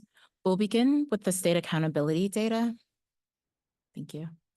The purpose of state accountability system is to provide clear, actionable information to families, community members, and the public about district and school performance. Tonight's meeting will have a lot of data presented on slides. I'll try to highlight some insights from the data and frequently pause to allow you to digest the tables and charts that you see. Additionally, we will take time throughout the presentation to connect the data you see with what we're learning from the classroom. Where we have received specific questions from the committee, we will try to answer them throughout the presentation. I want to start with a description of what encompasses the state accountability system. The system looks at MCAS achievement and growth, English proficiency, chronic absenteeism, as well as 2 high school specific domains, high school completion, as well as advanced coursework. In their classification systems, schools are categorized according to their normative accountability percentile ranking. This ranges from a school of recognition to a school not requiring assistance or intervention, which at its highest level includes schools that are meeting or exceeding their targets, all the way down to schools that require assistance or intervention, which includes at its lowest level requiring broad or comprehensive support. There are 3 main takeaways as it comes to BPS's accountability performance. First, we do not require assistance or intervention, as we have met 48% of our improvement targets. Second, BPS has met and exceeded its chronic absenteeism targets for non-high school and high school grade spans, as well as for most student groups. And lastly, transformation schools have substantially improved in relation to their accountability targets. As I alluded in the beginning of the presentation, the first major takeaway is that BPS is classified by the state as not requiring assistance or intervention because it's making substantial progress towards its improvement targets. On average, BPS has made progress in 48% of the state's improvement targets as compared to all districts statewide whose target improvement rate is 39%.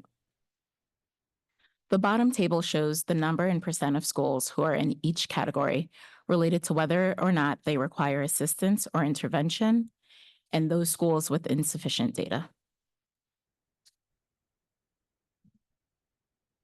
Slide 7 shows how the number of schools in each classification category has shifted since 2023.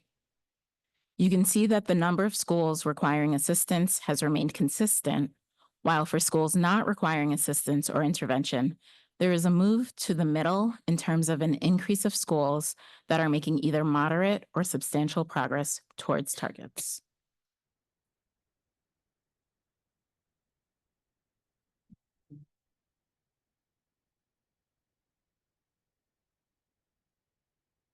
This next table shows the overall results for Boston's accountability report.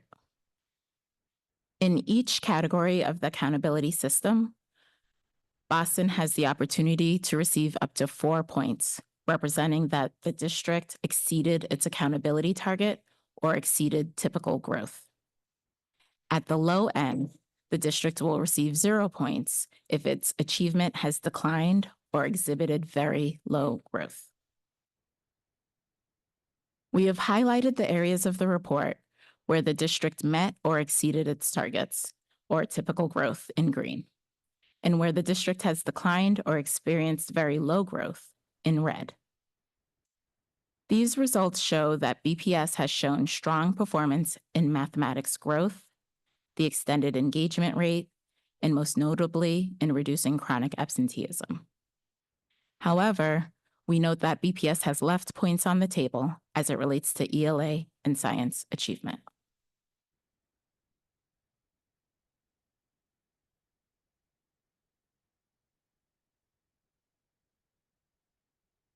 This next slide is in response to some of the questions that we received from the committee. It displays school classification by region. As a reminder, the district is grouped into 9 regions that are generally geographically based and grouped by elementary or secondary grade levels. In this chart, you will note that the bars are not ordered by region, but rather by the percent of schools within a region that require assistance or intervention. We have also included the percent of low-income students within each region to highlight that region demographics are not uniform across the district. The major takeaway from this slide is that school classifications range across all regions from a high of over 50% of schools requiring assistance in regions 3, 9, and 8, to a low of fewer than 1/3 of schools requiring assistance in regions 4, 5, and 1.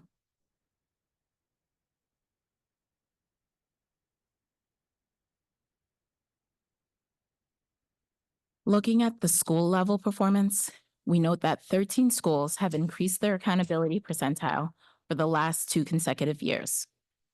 The increases range from 1 point to 18. 5 of the schools have been identified as schools of recognition over the past 2 years, and 1 school, the Chittick, is a transformation school that has demonstrated consistent improvement since 2019. We know that school committee members had a question about the schools with declining performance. In our next school committee meeting, we'll be discussing transformation schools, and in that conversation, we will include other schools of concern in a way that directly addresses that question.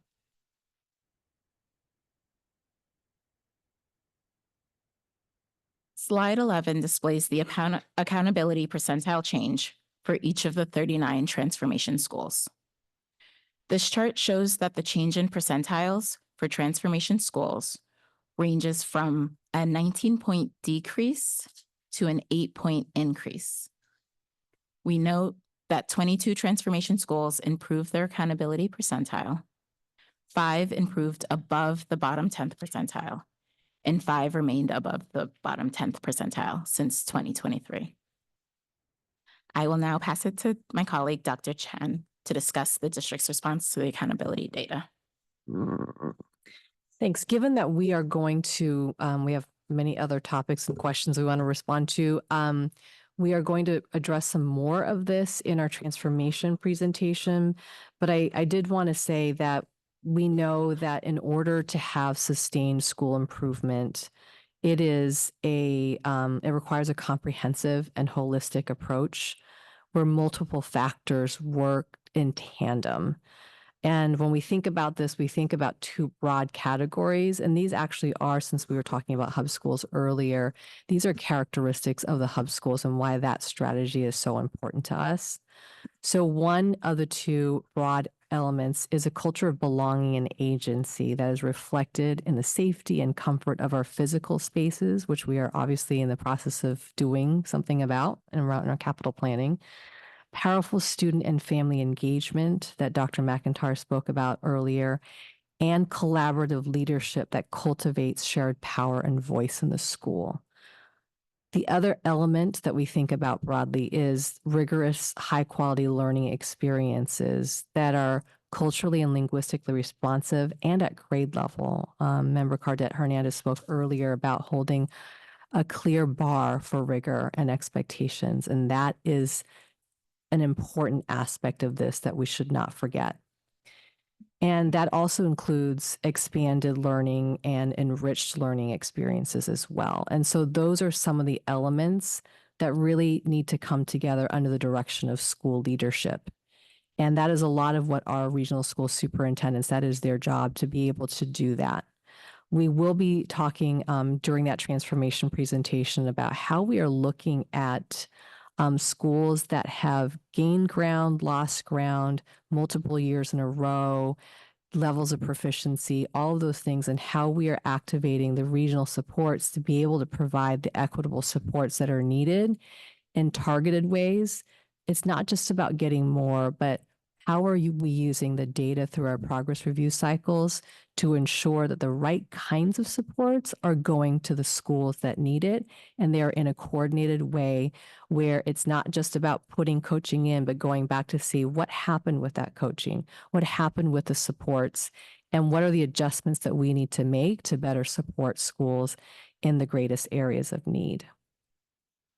So with that, I'm going to actually now, we do have a few folks who have, as your questions come up, we all want to ground them in concrete examples of schools. So we will kind of hold on that so we can kind of, in the interest of moving things forward. But we're going to now move into the MCAS portion of the presentation. Thank you, Dr. Chen. So a quick note about the data. In the following slides, you will see the scaled score and student growth percentile, SGP, presented. Scaled scores range from a low value of 440 to a high value of 560. The first table shows the range of scores along the performance level cut points of not meeting, partially meeting, and exceeding expectations. You can also see that the SGP ranges from 1 to 99, with values that correspond to categories from very low growth to exceeding typical growth. As we look at the data, it's important to understand the state context for these data. This table displays the percent of students who met or exceeded expectations in grades 3 through 8, as well as the state in ELA. The yellow columns, and math, the blue columns. Across the state, and including Boston, we see 1 in 5 year decreases in ELA performance at the non-high school level. For math performance, we are still seeing lower performance as compared to 2019. However, the 1-year trends show mixed results with year-over-year improvements for certain grade levels and student groups. Similarly, in the table in slide 16, we compare Boston's 3 to 8 performance in ELA, math, and science to that of other large urban districts across the state. Here we see that Boston's results are similar in ELA and math, but not in science, which is lower than the performance seen at the state and other urban districts. The major takeaways that we have for this year's performance are fourfold. First, BPS has reduced chronic absenteeism across all grade levels and for most student groups. Second, performance mirrors state and large urban district performance statewide. Third, consistent improvement was seen for students in grades 4 and 7, as well as improved performance for Black students and the lowest performing student group. Lastly, English learner performance indicates that a focus on improved English proficiency is necessary to achieve higher results. Slide 18 shows the overall MCAS achievement for grades 3 to 8 in ELA and math. The two charts represent average scaled score performance in ELA on the left and math on the right. The gray bars represent previous performance from 2019 to 2023. The blue bar represents 2024 performance. The green line represents the proficiency score of 500, and the orange triangles represent the 2024 accountability targets. You can see that similar to the state, ELA performance decreased by 0.8 scaled score points and fell below its accountability target. As for math, the average scaled score increased by 0.9 scaled score points since 2023, but it also fell below the state accountability target. At the high school level, both ELA and math performance decreased and fell below their targets. The decline in math achievement is similar to what we've seen across the state. The next slide describes the relationship between MCAS results and chronic absenteeism. So last year, we showed you a chart that described the negative relationship between chronic absenteeism and MCAS performance. This visual showed that as chronic absenteeism increased, MCAS performance decreased. This relationship held at both the high school and non-high school levels, as well as for both subject areas. This year, we're displaying the average scaled score and percent meeting or exceeding expectations for chronically absent students, as well as non-chronically absent students. The difference in performance between both groups is also shown. What you can see by reading the yellow ELA table is that the average scaled score for achievement is 12.5 scaled score points lower for chronically absent students as compared to those who are not chronically absent in grades 3 through 8, and 13.4 points in grade 10. Additionally, as we move to the right in this table, we see that whereas 22 to 24% of non-chronically absent students are meeting or exceeding expectations, only 3% of chronically absent students at the 3 to 8 level and 9% of chronically absent students at the high school level are meeting or exceeding expectations. I will now pass it on to my colleague, Corey McCarthy, who will discuss the district's approach to chronic absenteeism.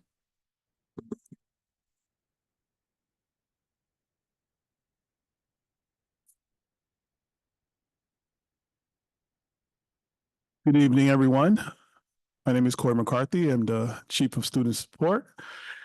You know, I cannot have this conversation about such critical data without talking about the experiences that our students have and the challenges and the barriers that prevent them from coming to school and doing the things that they need to do in our wonderful schools with our wonderful educators and our very strong school leaders.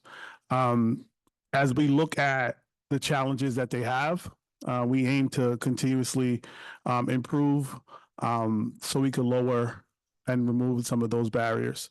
I think some of the things that we're trying to do through our Opportunity Youth Department and our student supervisors of attendance is really work on relationship building and how that relates to students and how they are positioned to come to school, looking at the root causes as to why students are not coming to school, evaluating them on a school-based level, coaching through best practices on the school-based level.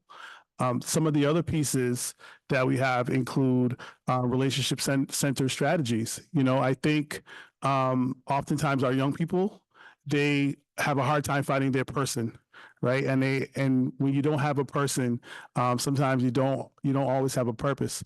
And I think unpacking those pieces are critical for us so that our young people could say, hey, listen, I not only do I want to go here, I want to stay here, I want to learn here, I want to achieve here. And you can't get that unless you're in school. As we look at the students who are struggling the most, we have to, I know there's a buzz term meeting students where they at. I think at this point we have to go get them, right? And I think the strategy and the approach, I was just talking to City Councilor Weber at an event, and we're going into Heath Street down the Hale Center tomorrow. And we're going to have some critical conversations with families. We need our young people to be there. We need our young people to be in school. One of the strategies that we are also using, we're bringing back our attendance campaign, but really focus on students who are tier 3 with their attendance, students who really have deep struggles. And part of that approach is going to be looking at safety, looking at the psychological safety, looking at what supports they need outside of school. How can we be creative after school? How can we be creative on weekends? How can we get students access to curriculum when they're not school? How do we not in school? How do we get them to respond after we have our interventions? So one thing that we have learned from previous years is really reaching into and developing a strong an effective toolbox for our students to be successful. And it's an ongoing battle. Although there's some, we're not satisfied. I think Dr. Chen mentioned that earlier. We're not satisfied with our numbers, and everything can stand to improve. I think ongoing and continuous improvement has to be the anchor for how we want to approach this. This national problem of chronic absenteeism, and I think kudos to our team for really working extremely hard. But there's more to be done. Thank you.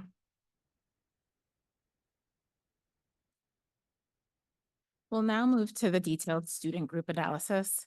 The next slide will describe grade 3 to 8 math results. However, some of the bright spots that are being called out here have been seen in other subjects as well. These insights can be seen in the other tables that are included in the appendix. The table in this slide displays the percent of students who met or exceeded expectations in grades 3 through 8 in math since 2019. The final column shows the one-year trend across grade levels and student groups. The chart displays similar information, but it shows the trend in scaled score performance between the years of 2023 and 2024.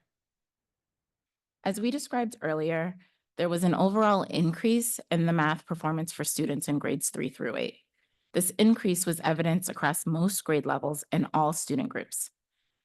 Particularly of note are the increases in the percent of students meeting and exceeding expectations for students in grades 4 and 7, for Black students, and for white students in mathematics.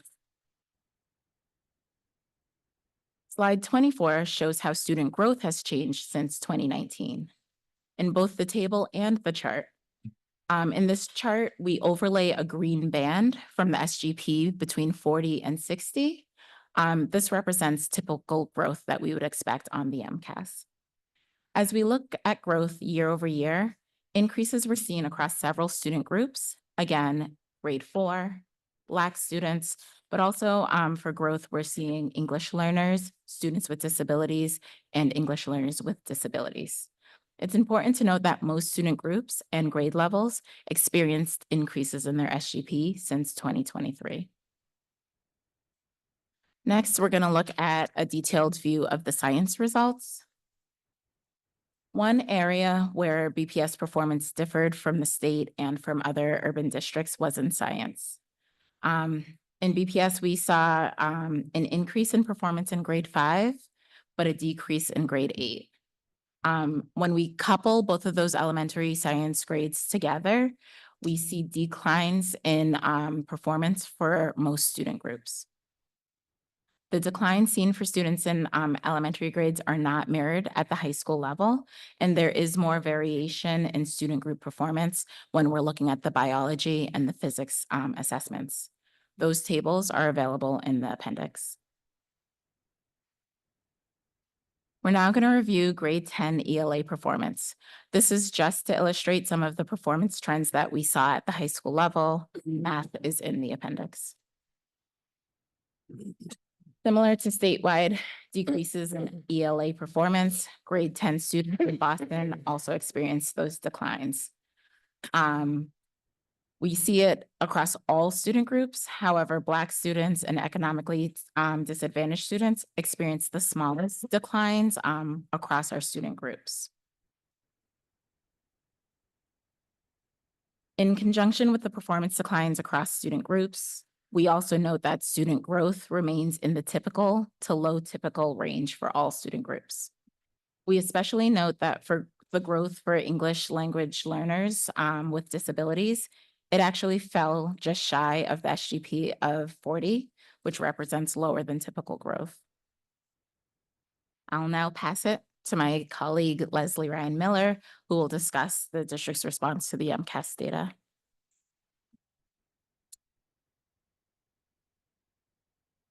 Good evening, everyone. Thank you for having us. I just want to start by saying these scores were certainly not what we had hoped for. There was definitely a period when I looked at the aggregated data and my heart did sink. We were hoping for better. Although, as I presented in the spring, we did acknowledge that we knew there was an implementation issue around our high quality instructional materials. And we continued to want to see better implementation of both HQIM and equitable literacy in our classrooms. So the implementation issue was something that we expected from the spring, and we've already made some adjustments to, which I will highlight. And then certainly, as we have looked deeper in the data, there are subsequent changes that we'd also plan to make as we move forward. That being said, we can learn a lot from this data, especially when we look at it as it's disaggregated.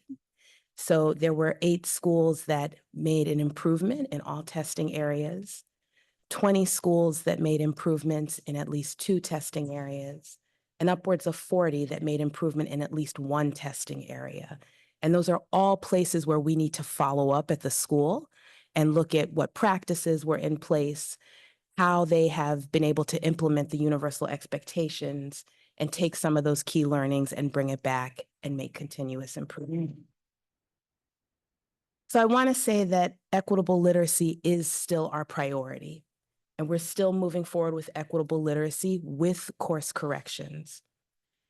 So the MCAS and MAP data show that many of our students are still struggling to read proficiently and to understand grade level text.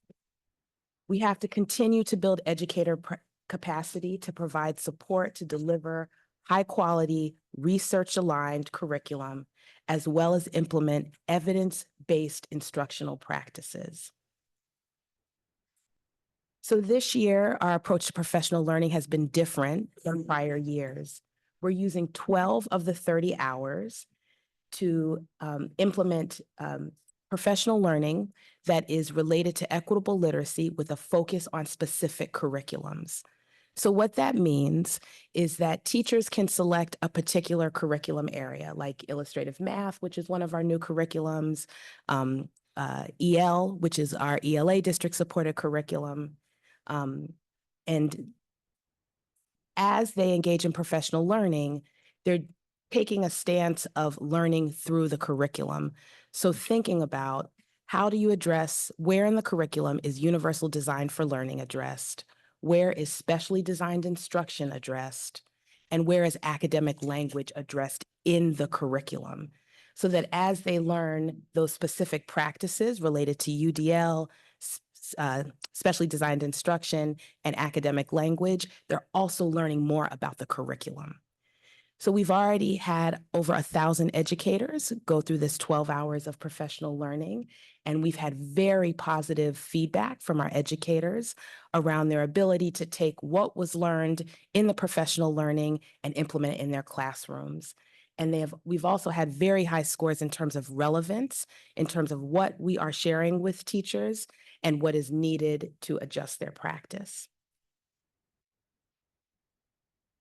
As Tier 1 starts to solidify and get better, we'll also be able to be much more targeted in the interventions that we provide to students. So we're continuing the funding of various interventions in both math and ELA that can be used at the school site to target Tier 2 and Tier 3 needs within schools.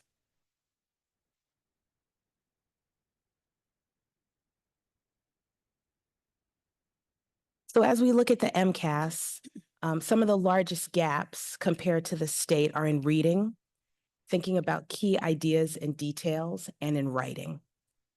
And so we're finalizing our next steps in these specific areas. So certainly some of the work that we're doing around curriculum and professional learning will address this. But as we look much more closely at item analysis, we'll be able to be much more strategic about next steps. We're also finalizing district-wide writing guidance for our teachers. This, quite frankly, has been an area that we knew needed attention for some time. And it's been, if I can be transparent, it's hard to focus on a number of things at one time. And so HQIM has been our focus as we really felt like that was highest leverage. As we were doing that, we've had teams in the Office of Teaching and Learning that are preparing writing guidance. One of the things that's different about the way we're approaching writing is we're not getting a separate writing curriculum. What we're doing is looking at the curriculum we already have. Each of those curricula have writing guidance embedded. And so we're teasing that out, pulling out the highest leverage practices, and that's the guidance that we will share with educators once we've completed that assessment. Another learning, which we knew also from our MAP data, that is while phonics knowledge in kindergarten has definitely improved, there's a district-wide challenge in how our students are applying that phonemic awareness to text that they're reading. So basically, when they're seeing various words and letters in isolation, their practice has improved in terms of decoding what they read. But then when they pick up a text and try to implement what they've learned in isolation, they're really struggling to implement that in their reading. So that's another area of growth for us. Another place where we're really looking at our strategy is in grades 3 through 12, specifically focusing on the middle grades. So our equitable literacy coaches are going through a training right now that really focuses on adolescence and literacy and how adolescents who are still learning to read, what that instruction looks like for them versus their peers. And so what we know is that we cannot move forward in the same way with a young person who is struggling to read as we can with a child in early childhood who is learning to read. There's a number of strategies that have been proven to be high leverage that are evidence-based. And so we're working now to build the capacity of our coaches who can then go and support our educators in that area. And then lastly, one of the things that we're thinking a lot about now is how we continue to refine the regional model. So when I returned to the district almost a little over a year and a half ago, the regional model was really getting settled, and there were a lot of support positions that were put in place. And some of those we see phenomenal practice, we see growth. In other areas, we haven't seen as much growth.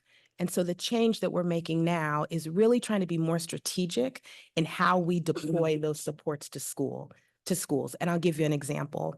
I was at a school just last week, and there was a new support that had been given to that school in terms of their implementation of HQIM. And I was looking at the principal, and the principal was looking a little frustrated, a little bit confused. And so we just stopped the meeting and we dug in. I said, well, tell me a little bit about what you're thinking. I think something's going on. And she said, I'm trying to think about how I'm going to manage all these supports and the people that are coming into my building. Okay, enough said. And I don't think that's the only principal who is having that challenge. And so that really begs of us to think about how we're deploying supports to school more. Sometimes less is more.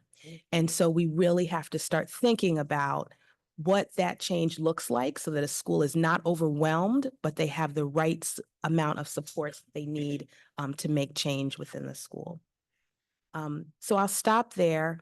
Again, those are some things that we've already put in place, and then also some things that we've been considering since really taking a deep dive and looking at the data. My true hope is that when I come to you at this time next year, it's a very different scenario. I believe that it will be. I truly believe that the practices that we have in place, they're the right ones. They're evidence-based, they're research aligned, they're standards aligned, they're grade level appropriate. So again, it really has to do with our implementation, and we're taking a lot of time to review and course correct. So thank you, and I will turn it back to April. Thank you. We're now going to shift to the 2024 Access results. As a reminder, students tested on the Access for ELS assessment between January and March of 2024. This slide displays two charts. They describe the percent of students making progress on the Access test. In the chart on the left, you can see that the overall making progress rate for Access declined by 1 percentage point to 33%. The chart on the right shows that this overall decline was evidence due in part to the 2.2 percentage point decrease for non-high school students, whereas the high school population experienced a 2.3 percentage point increase, helping the district to earn 3 out of 4 of its accountability points. Slide 32 represents the change in the percent of students making progress from 2022 through 2024 for Boston, as well as other large urban districts in the state. Here we see that the 1 percentage point decrease is similar to declines that we've seen in other large urban districts. Slide 33 presents the average student growth percentile on access for students by grade level. When we look at the access growth across grade levels, we see typical growth for all grade levels, as well as consistent gains in growth at the high school level. Our final data slide for you this evening looks at the relationship between access performance and the ELA MCAS. This slide displays the average MCAS scaled score by access overall level. The yellow line displays the average MCAS scaled score for all English learners in grades 3 through 8 in BPS. The red line displays the average ELA MCAS score for all students in grades 3 through 8 throughout BPS. The blue line represents the average ELA MCAS score for former English learners, and the green line represents the proficiency score of 500. As you can see, the average ELA MCAS score increases as a student's overall level on the access test increases. Moreover, the average MCAS score for English learners coincides with the average scaled score for students at a level 3. We also see that students who score in levels 4 through 6 on the access test have an average ELA MCAS score of 483. This score is just below the district average of 485. Lastly, we see on this chart that the average MCAS score for former English learners of 494 is above that of students who score in levels 4 through 6, as well as above the average scaled score for all BPS students in grades 3 through 8. In fact, it's just shy of the proficiency score of 500. This showcases the strength of English language acquisition for multilingual learners as a necessary and beneficial asset to higher levels of achievement. I will now pass it on to my colleague, Joelle Gamer, to discuss the access and English learner performance. Thank you, April. Good evening, Chair Robinson and members of the school committee. When I look at the access and MCAS data for our students, it is concerning. There are some pockets in areas of schools that have made gains. But when we look at the scores, we're not complacent. But then we think about how we have structured our department to address these scores and address and meet the needs of our students. So the way we have our department structured, we support the regional model in terms of we have our equity and accountability managers who help support schools to ensure that all Ls are receiving their ESL services, not because of compliance, but because it's a fundamental right. We also have our multilingual instructional coaches who are there to help build the capacity of the schools to meet the instructional needs of our multilingual learners. They also are there to support teaming structures like the ILT, the Instructional Leadership Team, the CPT, and provide school-based professional development aligned to the school's quality, the quality school plan. So as my colleague said, sometimes school leaders are like, I have all these people in my building, but we're really working to ensure that we're providing the targeted supports. So each school leader has identified areas of need for them, and we're able to deploy our people, our folks to help support in that targeted direction where people need to go. Also, as a district, we have doubled down on equitable literacy for all our students, and all our students include our multilingual students. And so you see, as we do our walkthroughs, where we have evidence of more classrooms across the district implementing high quality instructional materials. And in addition to that, we have created our ESL curriculum that is aligned to the district curriculum so that we can meet the needs of our students. So this comprehensive ESL curriculum for both elementary and secondary students, so that teaching and learning for our multilingual learners is aligned, not siloed. It's in alignment with, like I said, with the district's initiative to use equitable literacy framework that ensures that all students have access to Tier 1 grade level curriculum. That is something that for a while in many multilingual classrooms you have not seen. Also, we are ensuring that when we have the teaming structures, that our multilingual learners are at the forefront, at the thought of teachers. So we have created, well, we have not created ourselves, but we have worked with the Department of, with DESE to, when we are in a school structure and we're looking at all of the data points, MCAS, access, that we are looking at the service delivery determination process for our students. We're taking all of these data points, and this process allows for our teams to analyze the access composite scores and triangulate them with other formative and summative data points on for our students' progress to assign appropriate levels of ESL services. So we may have a student who traditionally before was maybe at the end was a 2.7. And then before they would say, okay, students is going to be an ESL 2. And so now we're able to look at various points to determine that that student, based on the data sets, can be in ESL 3, which would help support our students. Also, we're creating, or we have other formative assessments that we can use for our students so that we're not just waiting for access, that we could use that to determine supports and structures for our students that is aligned to the scoring scale, and we can see immediate results to see whether the data is working for our students. Now, I need some water, I'm so sorry.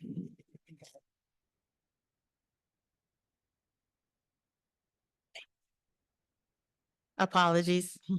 Thank you.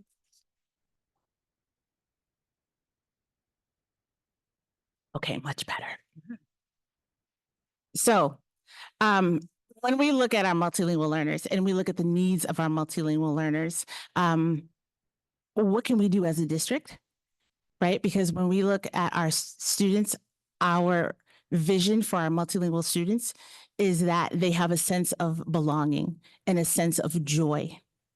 So how do we incorporate that in our instruction for our students? We do that by expanding our bilingual education program for our students. So since we have started, or since I have started in January, in last year, we put forth 5 bilingual education programs for our students in terms of SLIFE programming, dual language programming at the Muniz, and over the 40-year span of the district, we had never moved at that level. This year, looking at the needs of the students, looking at it from a regional approach, ensuring that families have choices in bilingual education for their families and their kids. We looked at it strategically to see where can we offer more bilingual education opportunities for students. And so we put forth more proposals for bilingual education to meet the needs of our students. And so not only are we building and expanding on our bilingual education, but we're also working to strengthen the current dual language programs and SLIFE programs that we have. For the dual language curriculum, we've transadapted in our existing district curriculum in Haitian Creole and Vietnamese. And we're developing focus in Espanol, building blocks in Mandarin, Chinese. And we are working to develop more curriculum that is aligned for our students in other languages as well, such as Cape Verdean Creole. It's very important too, as we're building out these bilingual education programs, that if we're building them in a strand in a school, that the teachers don't feel siloed either, right? We want to make sure the students don't feel siloed, but we want to make sure that the teachers don't feel siloed as they're planning. So they're able to plan alongside their colleagues with the same curriculum, but they're just have a wonderful opportunity to instruct in a different language. Also, we are working with our external monitoring partners to ensure that our secondary multilingual learners are on greater target for graduation. So working with those partners to ensure that our students are on target for graduation, because when you come in as a multilingual learner, you're taking ESL 1, you're taking ESL 2. By the time you get to ESL 3, that should count for your ELA, so that you have options to take more electives as your peers. If you're in a voc school, that you have options to take vocational courses. So we're advocating for our students that way. So when we look at the data too, there are areas that, you know, as a school, when you're at a school, you look at the data to inform your instruction. You look at the data to develop interventions. So as a department, we're looking at the data to see what type of interventions that we can create for our students. And one of the major things that we want to tackle is that long-term L situation we have for many of our students. So when we look at the SLIFE programming and we look at the opportunities for students to transition out of SLIFE, we need to work with our external partners too, to ensure that our students have a clear exit criteria that is that has the students in there for about 2 years, but no longer than that. When we look at the data, some of our students are in SLIFE for something that is a very criminal time in terms of, because of the external pressures for the exit criteria for our students. So we need to do that advocacy as well too, to ensure our students are transitioning. With that being said, other items that we want to look to build on based off the data, and just knowing that what's good for students, what's good for multilingual learners, is also building a pipeline of educators.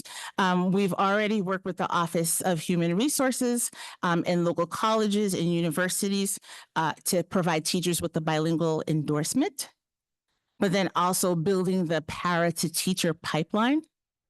And then also increasing bilingual educators, especially in the low incidence languages.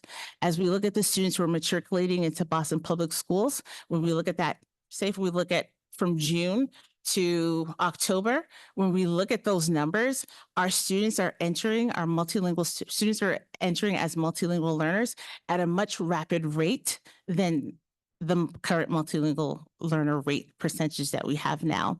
So as a department, as a district, we are looking to see how we are meeting the needs of our multilingual students and how we're supporting educators and school leaders to meet those needs as well. So thank you for your time.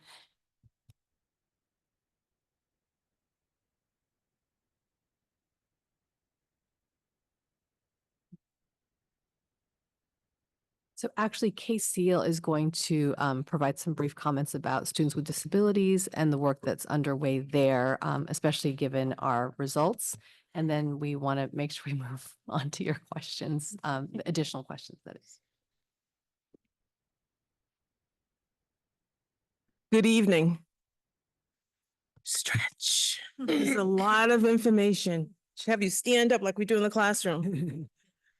Thank you so much for this opportunity. I feel truly blessed to sit here to talk about our students with disabilities. We have a range of students that we really treasure and that we really work hard collectively and strategically to meet their needs. And I think as you look at the MCAS results for our students with disabilities, and I'm going to refer to them with abilities, you might pause, you might wonder, you might ask, what can we do differently to accelerate learning for our students within this district? As you think about that, I want to acknowledge the importance of understanding the MCAS data for our students as one measure to determine student growth. However, considerations must also include individual students' progress towards their IEP goals and objectives. And unlike our other students, it's important for us to realize that as we reflect on the findings of these students, that we must keep in mind the IEP as a roadmap to our student success. And for BPS this year, it begins with the new IEP. We look at that as an opportunity for us to hit reset. This IEP is really designed, and I'm going to use that word design because we often realize that when we look at instruction for students with disabilities, we're looking at the access to content core standards, but it embeds specially designed instruction. And for our students with abilities, design is the key word. Everything that we do must be designed to meet the individual needs of our students.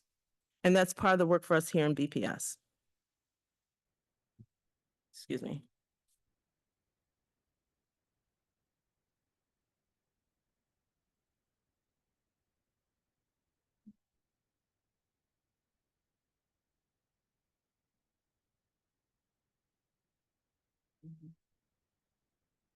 I apologize. My computer went to sleep. Just like some of us might want to do right now. Thank you for your patience. So as we look through the process and we look at the MCAS data for our students, we want to assure you that we are working strategically and collectively as a cross-functional team within this district, from teaching and learning to ODA to OM, also working closely with transportation and all of the stakeholders here in the district to really meet the needs of all of our students. As we look at our professional development plans and we look at what we're doing to meet these needs, we look at general education as also a catalyst to our progress for our students and what we must do to really support and accelerate learning opportunities for our general education teachers and our specialists across the district. We are, in Boston Public Schools, is the North Star for inclusion across the Commonwealth. And as a district that is the largest district in Massachusetts, we look at the MCAS and we look at our inclusive education plan as an opportunity for our students to progress and to meet with success. There are many people that's leading this work, but I want to give a shout out to our team, our inclusive education team. We have two phenomenal executive directors, Toshiba Martin, and also a new executive director, Carmen Melendez Quintero. And they have worked strategically with all school-based teams. We have assigned 9 inclusion coaches that will lead the work and support the work. So when we look at the MCAS data, I want you to keep in mind that these coaches will work strategically to focus on curriculum, instruction, strategies, universal design to learning, as well as specially designed instruction within our classrooms to focus on teaching and learning. We also work closely with, through our multi-tier systems of support and understanding that when we break our data down and we look at the interventions, we look at the interventions through the lens of tiers. You've heard before our tiered interventions as universal, and that's for all of our students. And our tier interventions for 2, which really looks at the 5 core readings. When you look at the data, you see that that's a huge area for us as a district to focus on what we must do to increase and improve our reading outcomes for our students. So we know that we must focus on those 4 principles of reading: our phonemic awareness, our phonics fluency, our vocabulary, our reading comprehension, and for most importantly for our older kids, their written language expression. That is key.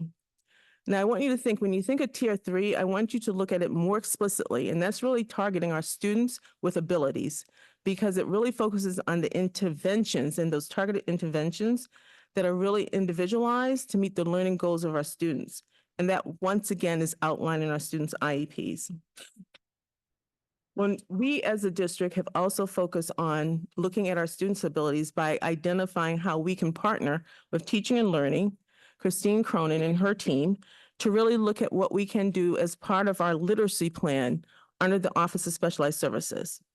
And through that literacy plan, our district initiatives embeds our SDI, which are evidence-based, rule-based reading programs. As we look at our MCAS results, we address strengthening our literacy initiatives as a priority, and especially when we look at our students at the secondary level.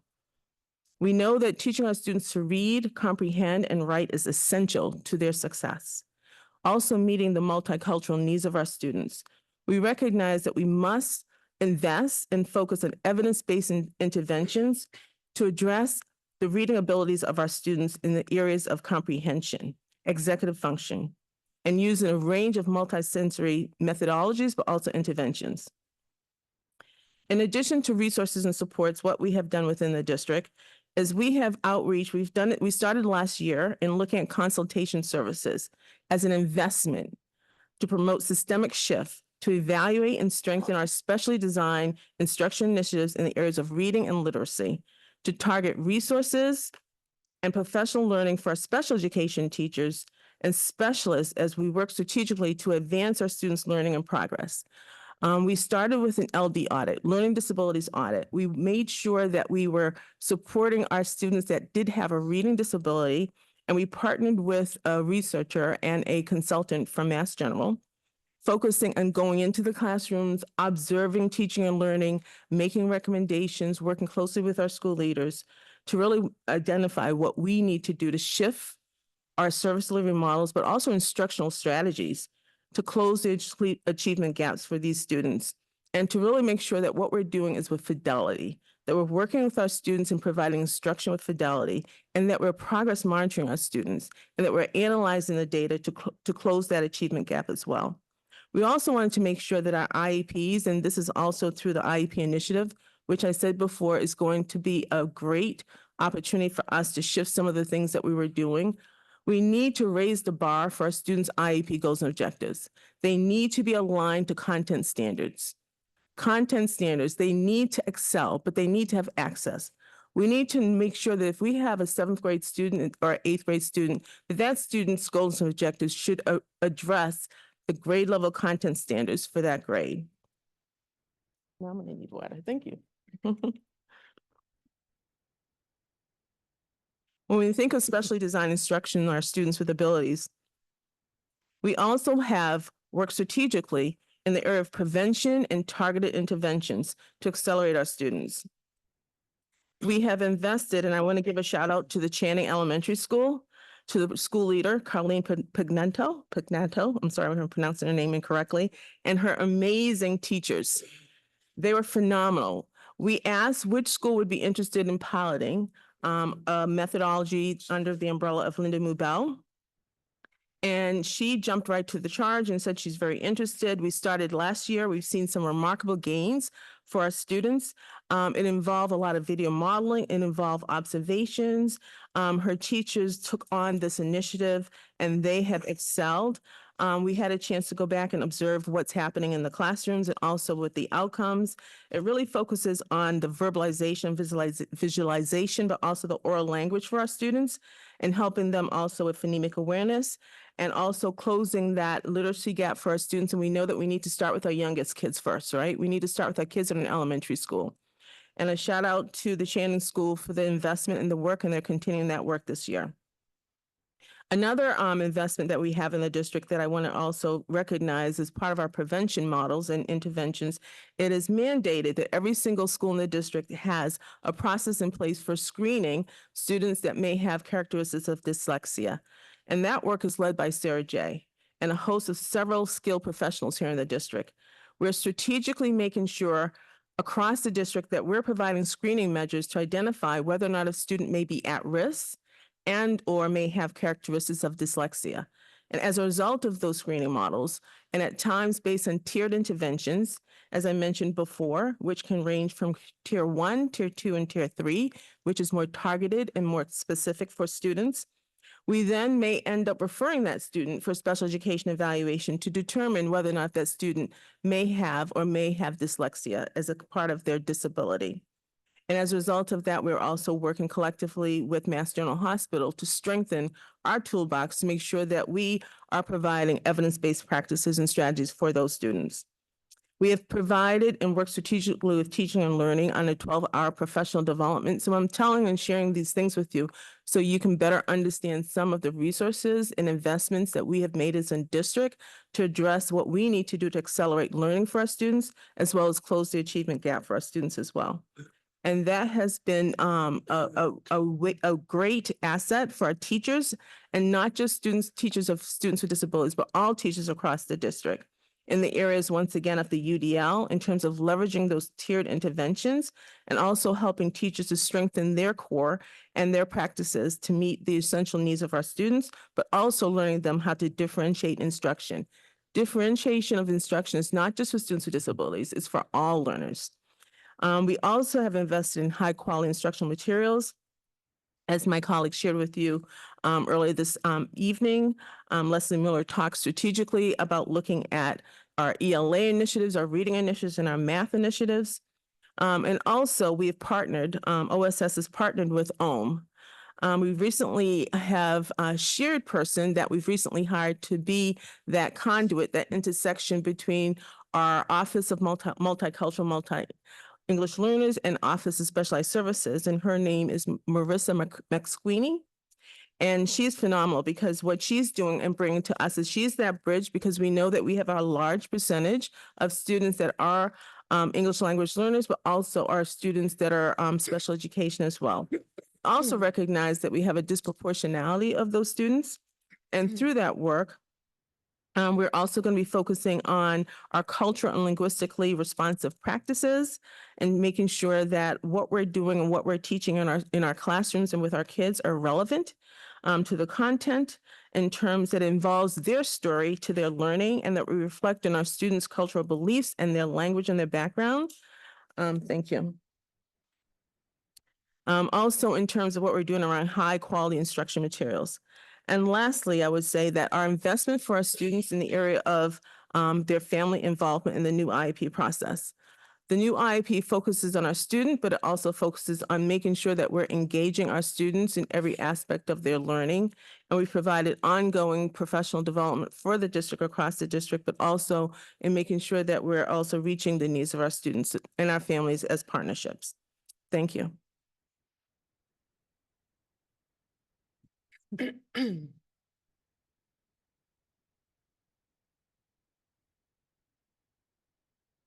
Thank you, everyone, and thank you so much, school committee members, for your patience.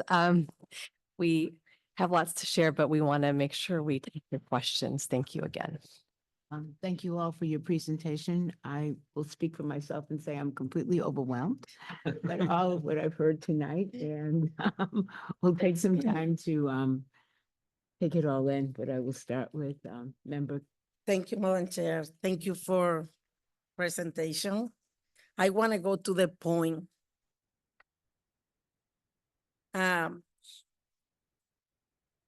For your last, for your presentation, the result, the English learning students, I think is the problem. ¿Qué ustedes piensan? What do you think about what is the problem exactly in the point, the English learning? Number one, I'm putting it in your mind, is for el método de aprendizaje. What is the método de aprendizaje? Methodology of learning. The process. For long time, the English learning, the motto is English immersion, right? My question is sad when you see the result? Because it's very, in my, in mi mente, in my mind, I think, what happened if you have a lot of time, the result is not good, it's bad.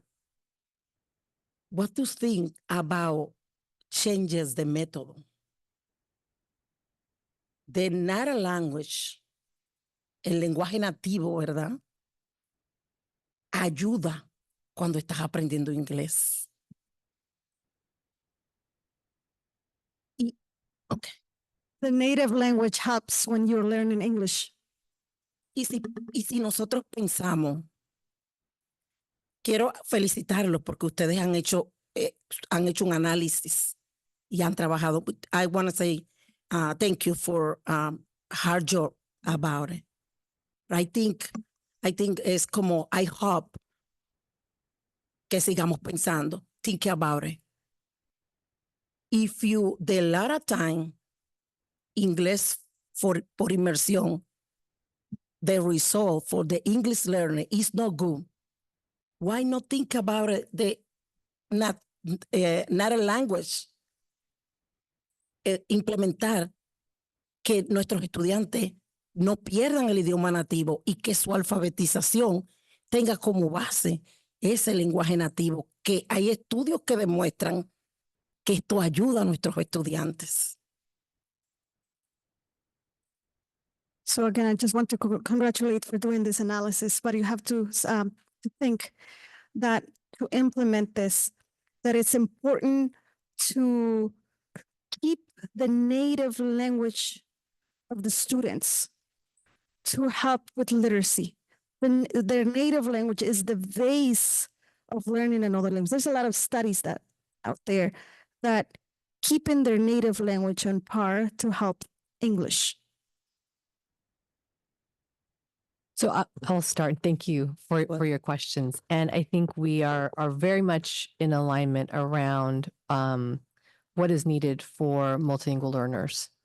And number one, we know from the research, it is very clear that when multilingual learners are learning in native language, that is really the best scenario. And so I want to start off by saying that. Now, with that, there are specific research-based models for doing that. It is not good enough to just have someone who speaks the same language as the students, but they need to also have academic proficiency in that language and be able to use that language very carefully and strategically instructionally. So I'll give you an example. My first and native language is Mandarin. I can speak Mandarin to people. I can talk with my parents. I can speak with other friends. I could not teach, and I should not teach in Mandarin as a formal language, as a dual language teacher. I don't have the certification. I don't have academic Chinese to be able to do so. And so we do agree with you, absolutely. The research is very clear. Part of that research is that we need to have bilingual certified teachers who have the capacity of the language, number one. I think another reason for why our multilingual learners have not achieved in the way we want them to is how we have not provided them access. This is a systems problem. This is not a single teacher problem. This is a systems problem that the state really delineated for us. It is important. You've heard HQIM, high quality instructional materials. You've heard that all night. And that really is about grade level materials. I think there's some things that are quite simple. If the MCAS is asking students to demonstrate proficiency at grade level, that means students have to have access to grade level materials. And in many of our classes, and especially in students who are ELD 1 and 2, when they are isolated all day, they are often isolated from not only their peers, but they are isolated from grade level content. That is another factor around our students not achieving in the way that they should be based on what we are doing for them.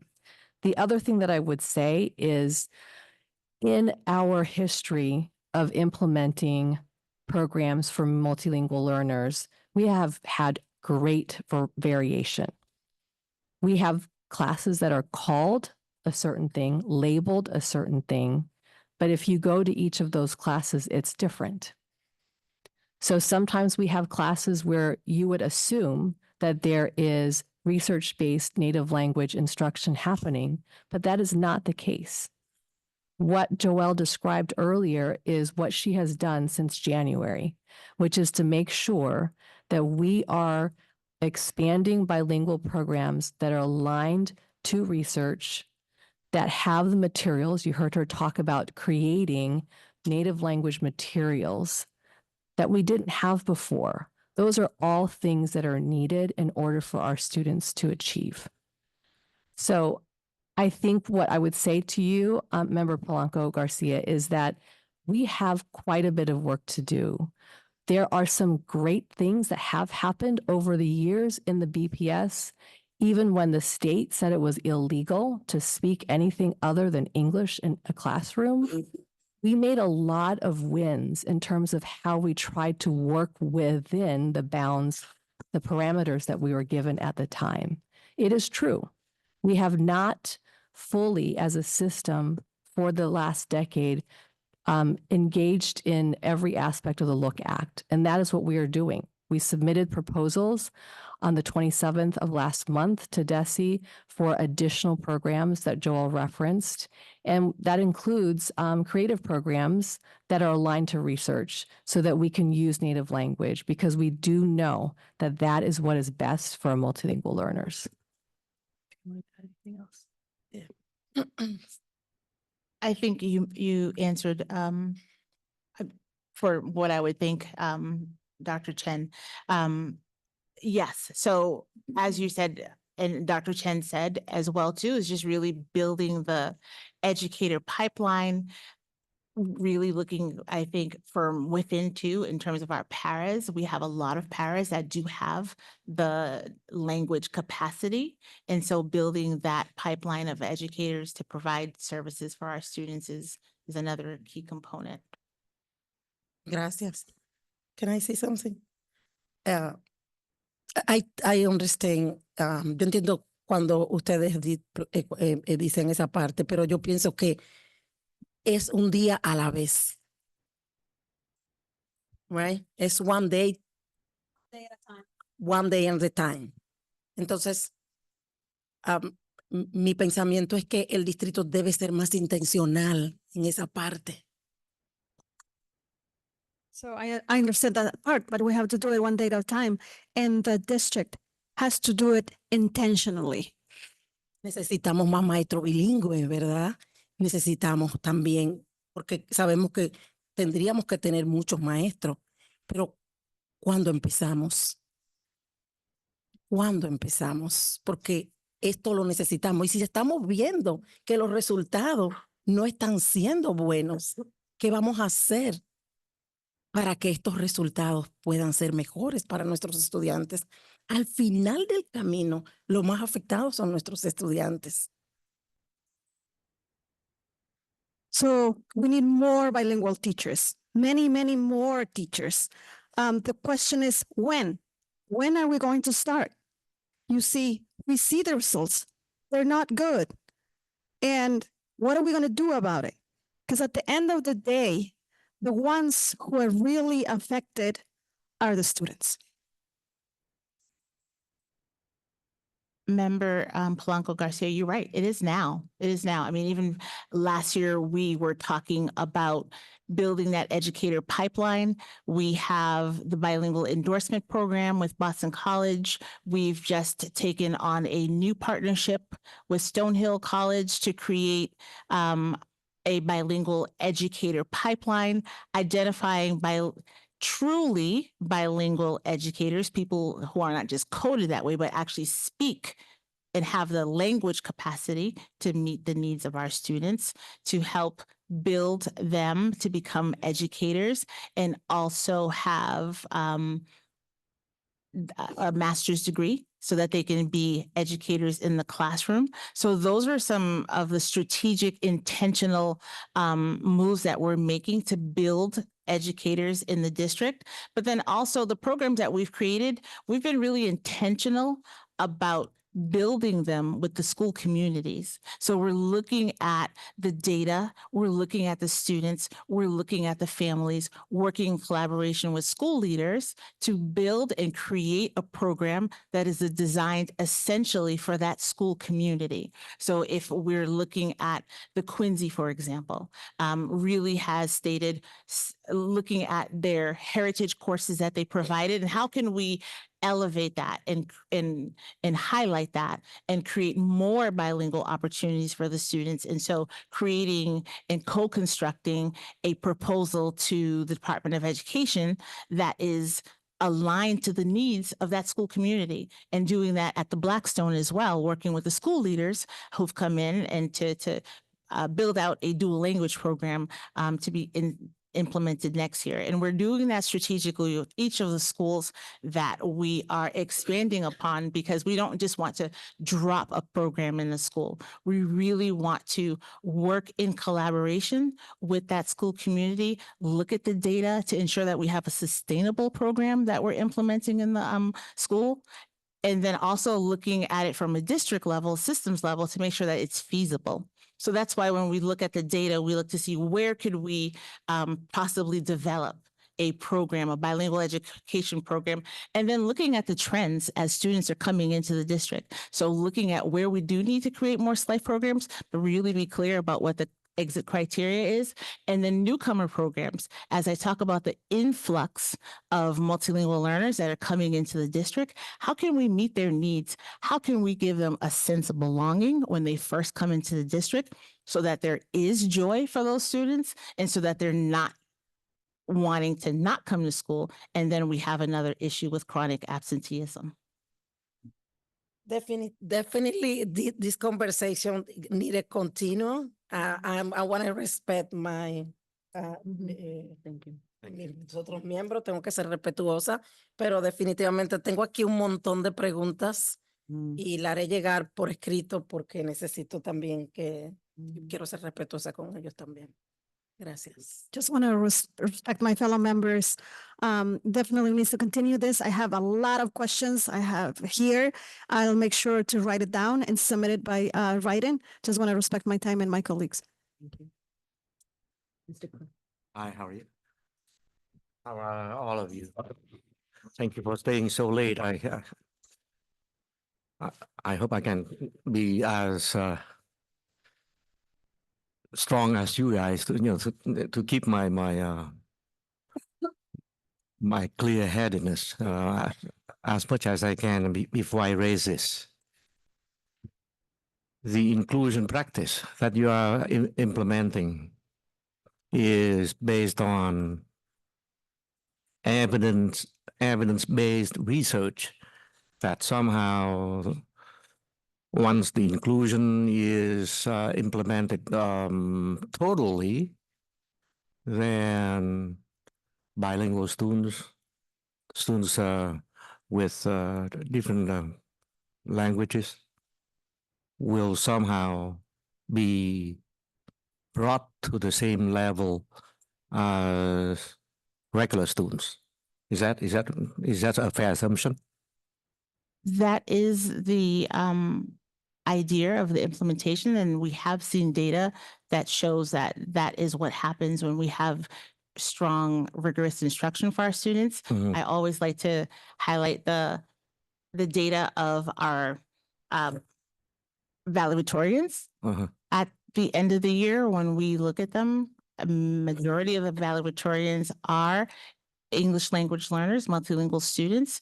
When we have strong instruction provided to students, we do tend to see the data for our ELD 1s and 2s tend to be low, but once students acquire the language, they many times outperform So in another their word- monolingual peers. Let me interject there. So in another word, we are looking at EL students as students with certain kind of disability, and we are trying to accommodate them. We are trying to bring them to the same level as a regular student.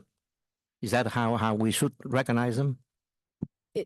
In terms of the In inclusive terms of language? Yes, it is around making sure that we've had disparities in achievement. Uh-huh. And the idea is that when students are included and have access to grade level materials and teaching, that is the goal, to make sure they're all at grade level Okay. or beyond. Obviously, grade level is for us the floor. I hear you. And I'm not going to say I agree or I disagree, but I'm just looking at the whole issue, the entire issue, given the fact that we have right here before our eyes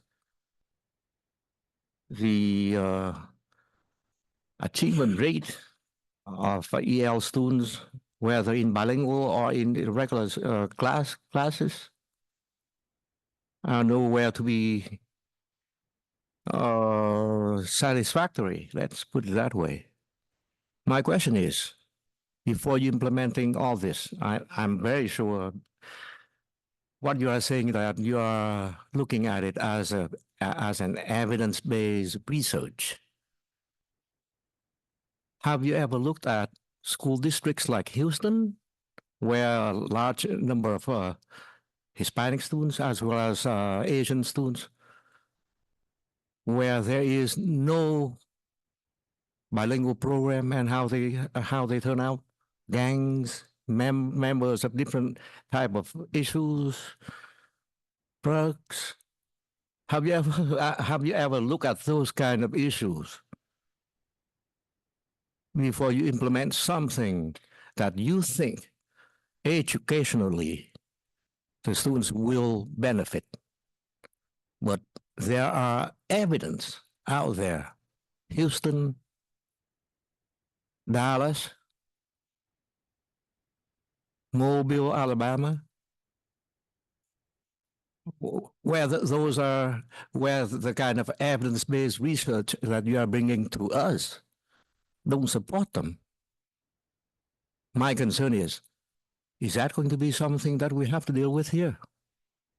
If we just implement, if we are just going to implement inclusion educationally without any other factors, any other consideration, would that be something that we think will help the students in the long run? I just wanted to ask for clarification. Are you referring to other factors that are social in nature? Yes. Okay. I'm comparing. I'm trying to compare students in Boston, bilingual students in Boston, and students with different kind of language capability in Houston. After school, after graduating or after leaving school, students with bilingual programs in Boston or in cities that have appropriate bilingual programs tend to be in the category that is far superior to students who were not afforded those, but were forced into, or were placed, not forced, were placed because there's no program, were placed into programs that are mainstream or that are regular right at the onset, and how they Right. after leaving school, there are problems. And I don't think we are looking at education alone as a factor in school. So, it's just a concern. That's a big concern. And I hate to see that we are looking at bilingual students or students with different kind of language and somehow perceive them as students with disability, language disability, so that we have to accommodate them with regular programs. That's a wrong view in my way of looking at legally speaking, in my way of looking at that kind of perspective. So maybe I can clarify, are the work around multilingual learners is not, we do have multilingual learners with disabilities, but certainly not every multilingual learner has disabilities. And so it is not about accommodating language. It is about actually leading with their home language as an asset. In sort of when we speak of, for instance, the dual language space. And I do agree with you. I certainly don't know the intricacies of Houston and which programs multilingual learners are in. But the reason why we do have different types of multilingual learner programs here is because it is a way to meet the differing needs of students. So Joelle spoke earlier about our SLIFE programming, and that is for a very specific group of students who are often older students coming to the US, not having much formal education.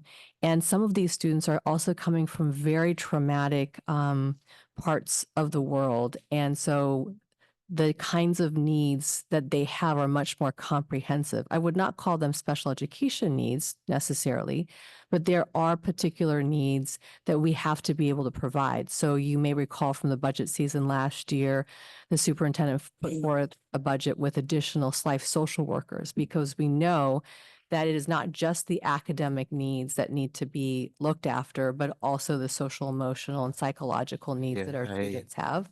So we want to, in a nutshell, we want to provide families of multilingual learners with different options for bilingual dual language options, or some of our families have shared with us they want their students in an English setting as well. So we want to make sure we provide what we know as best practices and evidence, but we also want our families to be able to make that educated choice for their child.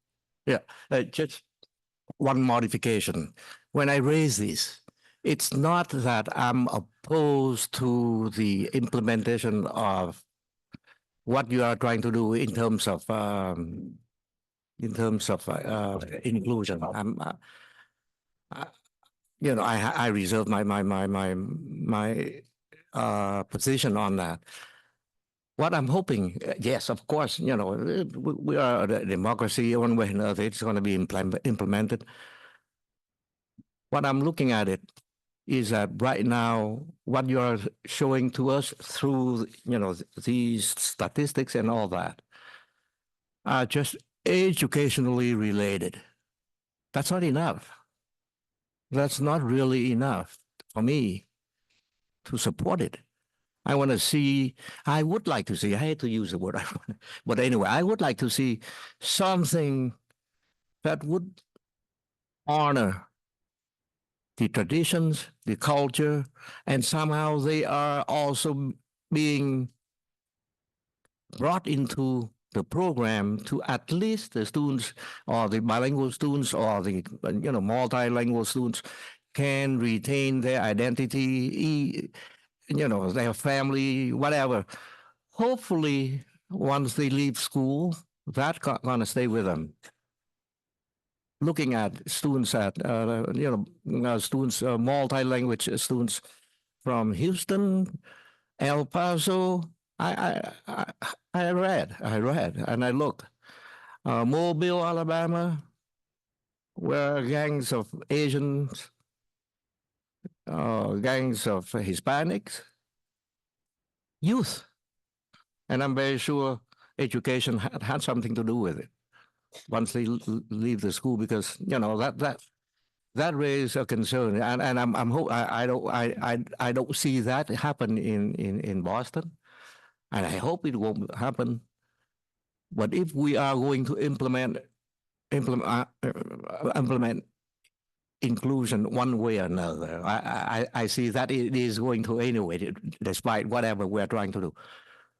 Please make sure the kind of issues that I raise, traditions, culture, family, respect, things like that, brought into the education equation, not just math, science, language, despite high quality, whatever, because I myself have issues with that myself, but despite all that. We will do a better. That's my wish. We will do a better job of describing also high quality includes, it's certainly grade level and includes being culturally responsive. And at another time, we can talk more about heritage language programs as well that get at some of what you're talking about. Thank you.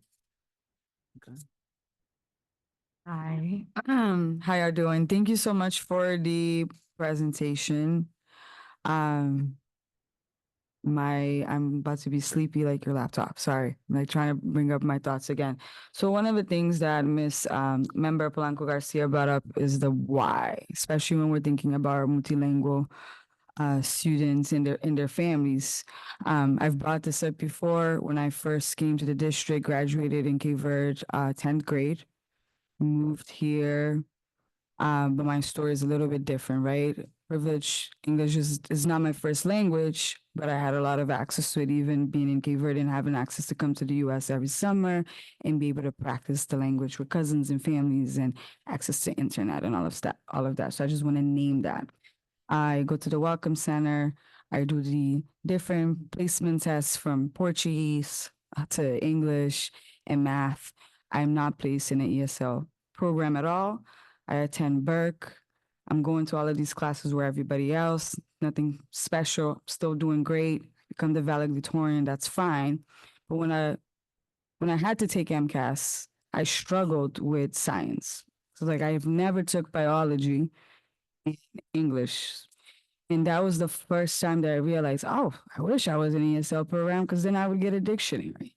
And I know these are some of more of the state regulations, so I think it would be good to learn what are some state regulations that sometimes become more of a barrier for our multilingual and students with disabilities when they have to not only do the exam, but actually do the prep. Because I also was not an ESL student, I was not in a prep class for not only MCAS, but also SATs. So standardized testing is hard, regardless of what language it is. I just did a placement test in Portuguese, and it really humbled me that it's been years I haven't engaged with the language. So that is one thing, the why. So I think about the first time a newcomer specifically is coming is the Welcome Center. There's so much that BPS needs to inform and orientate not only the child, but also the parent. But I think MCAS is one of like top 3 because without that, they're not going to graduate. I had proficient, but maybe, just maybe, if I was in the MCAS prep class, maybe I would have had advanced. Maybe today I wouldn't have student debt and would have went to school for free in Massachusetts. Like things like that I'm thinking, how are we talking to not only the child at the Welcome Center, the first day on a campus about those 3 main things. 3 is not, it's more than that, but especially MCAS, especially SATs. When we're thinking about our students that do not speak English, not only them, but even their parents or caretakers, their aunts, grandmas, cousins, whoever is now responsible for them. Because my dad didn't care to talk to me. He's like, oh, everybody in America does MCAS and SATs, you'll be fine. And that was fine, but there's a lot of parents that really trust that the district know what they're doing and you all know what you're doing.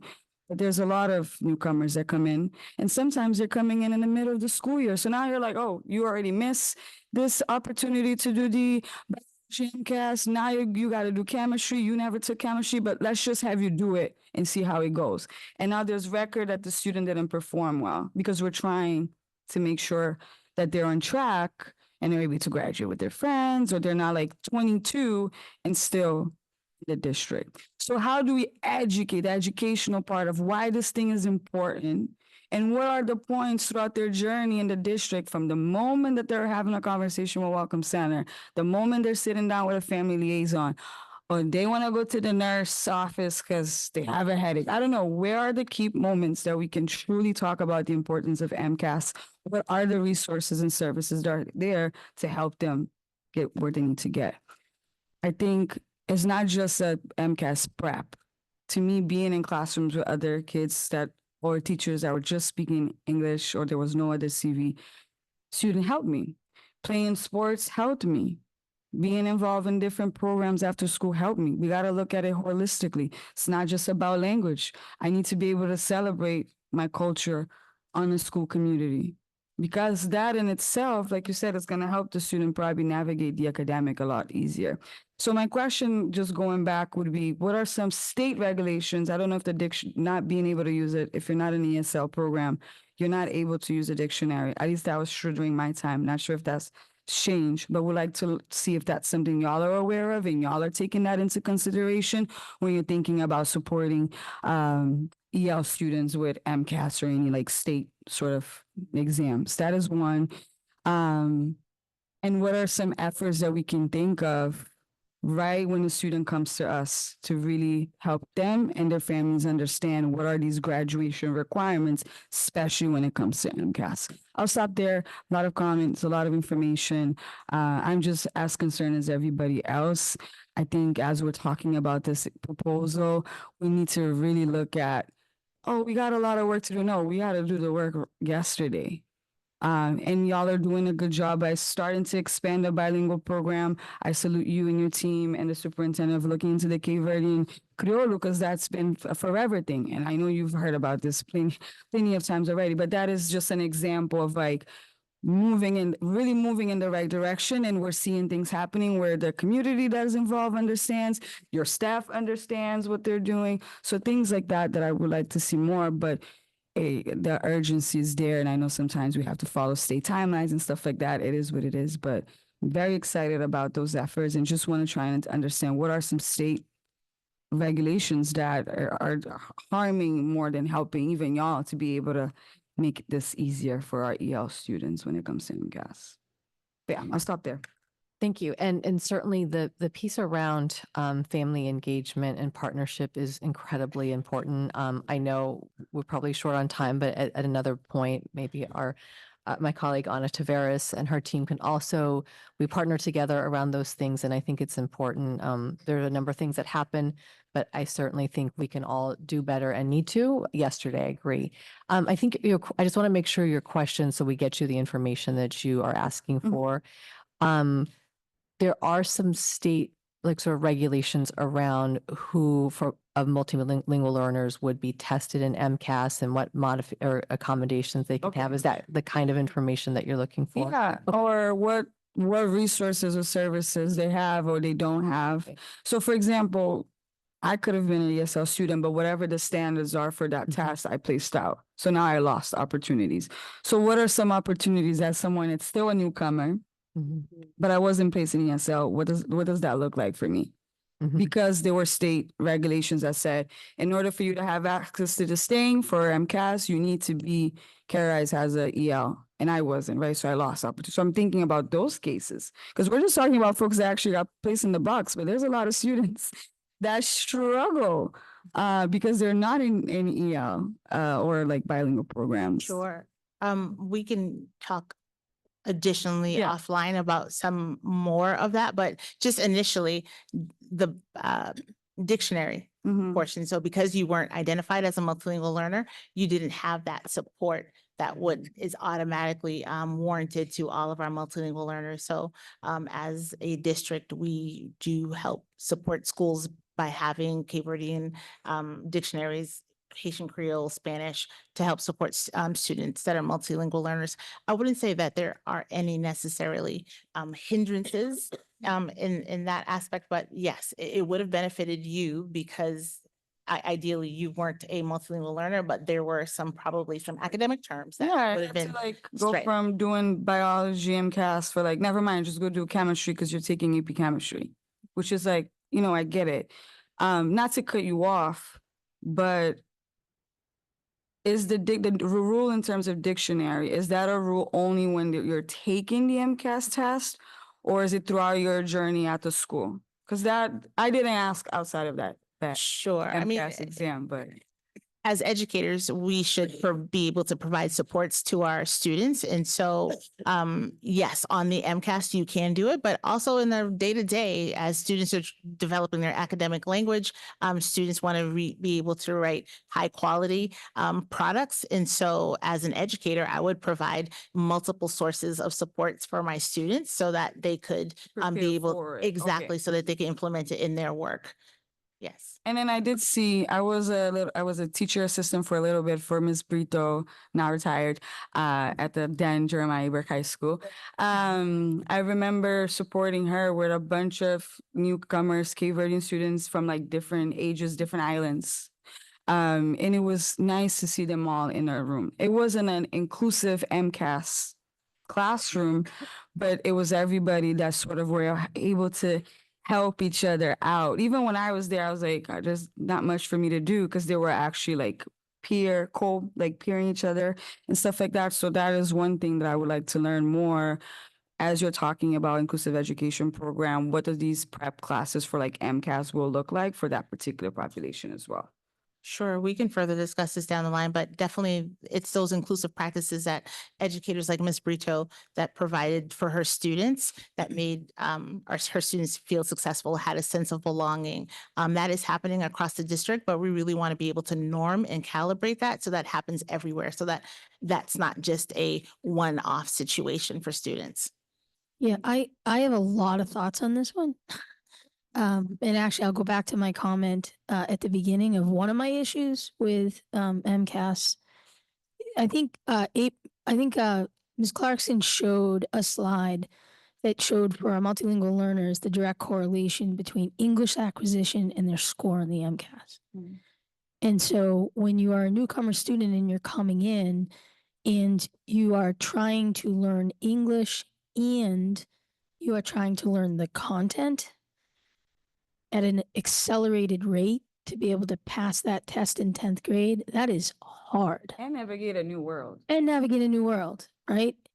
And so that is hard. And so I think, this is an area where what we try to do is sort of identify best practices in the high schools.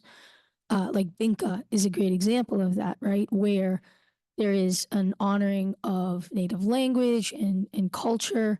At the same time, there is acceleration of academic language in English, and it is done, with students knowing that they're going to have to sit for the MCAS or for SAT. I think Dr. Chen mentioned like the need to make sure that the staff, it's not just that they know the native language, but that they can teach the content. And I think we see this with special education too, where, for a special education teacher helping in specialized instruction at the high school level, they are not a master of English, history, science. There's two different kinds of expertise that are happening there coming together. And I think that holds true at the high school level. With how to blend ESL at the same time that we're getting content delivered. So I think, dual language, more, we only have one dual language at the high school right now. And so I think this is an area that we want to explore at the high school level to see how we can use native language as an asset in this way. But at the same time, make sure that we're hiring teachers who know the native language and know a content to be able to deliver that for students, particularly in the areas they're going to have to test. I think when we, to Member Tron's question or comments about who's really kind of in a hard position at the high school level are the students who come in who are 18, 19 years old for the first time, and they still have to pass MCAS to graduate. They're usually working, right, or living on their own. School is not necessarily the primary, right? For those students, that's the reason why we're expanding BADA from one location to BADA East, because those students require a very special kind of support system for them that includes a lot of the life wraparounds that you spoke about, Member Tron. At the same time that it's preserving language and teaching through native language and making sure that they can fill their academics to be able to get a diploma. So it's really complex at the high school level, at the end of the line, because of all of the tensions that students have. And I think, one of the things that Chief Gamir mentioned was this issue of English and how ESL counts for high school students. And like that, there are definitely some areas of advocacy that we could do, I think, with the state around this particular issue on behalf of students.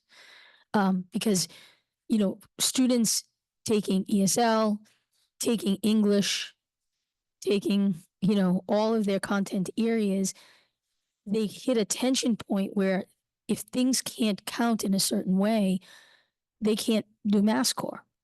They can't, it's hard for them to fit early college. And so to me, that is where when we talk about access and we talk about equity for our multilingual learners, it all comes together there. So this is one that warrants just a lot more conversation, I think, particularly with the high schools. I think we're already seeing the tension point with mass core, particularly for multilingual learners who come in later, and particularly for our special education students who require a lot of specialized service.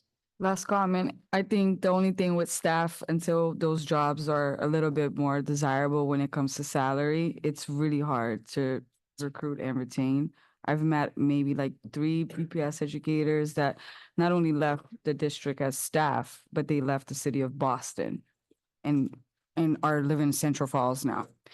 Just as we're thinking about this, like everything else that we talk about, oh, staff education, yeah, we need to put the money though where it's at. Because there's many proposals that we can have. If we're not investing on the folks that actually have to do the labor, then we're gonna have all these vacancies. So just wanted to name that, and thank you again. Thank you, guys. Actually, I have a Read AI at work and it just gave me feedback for using you guys. So I'm gonna not say you guys. Thank y'all.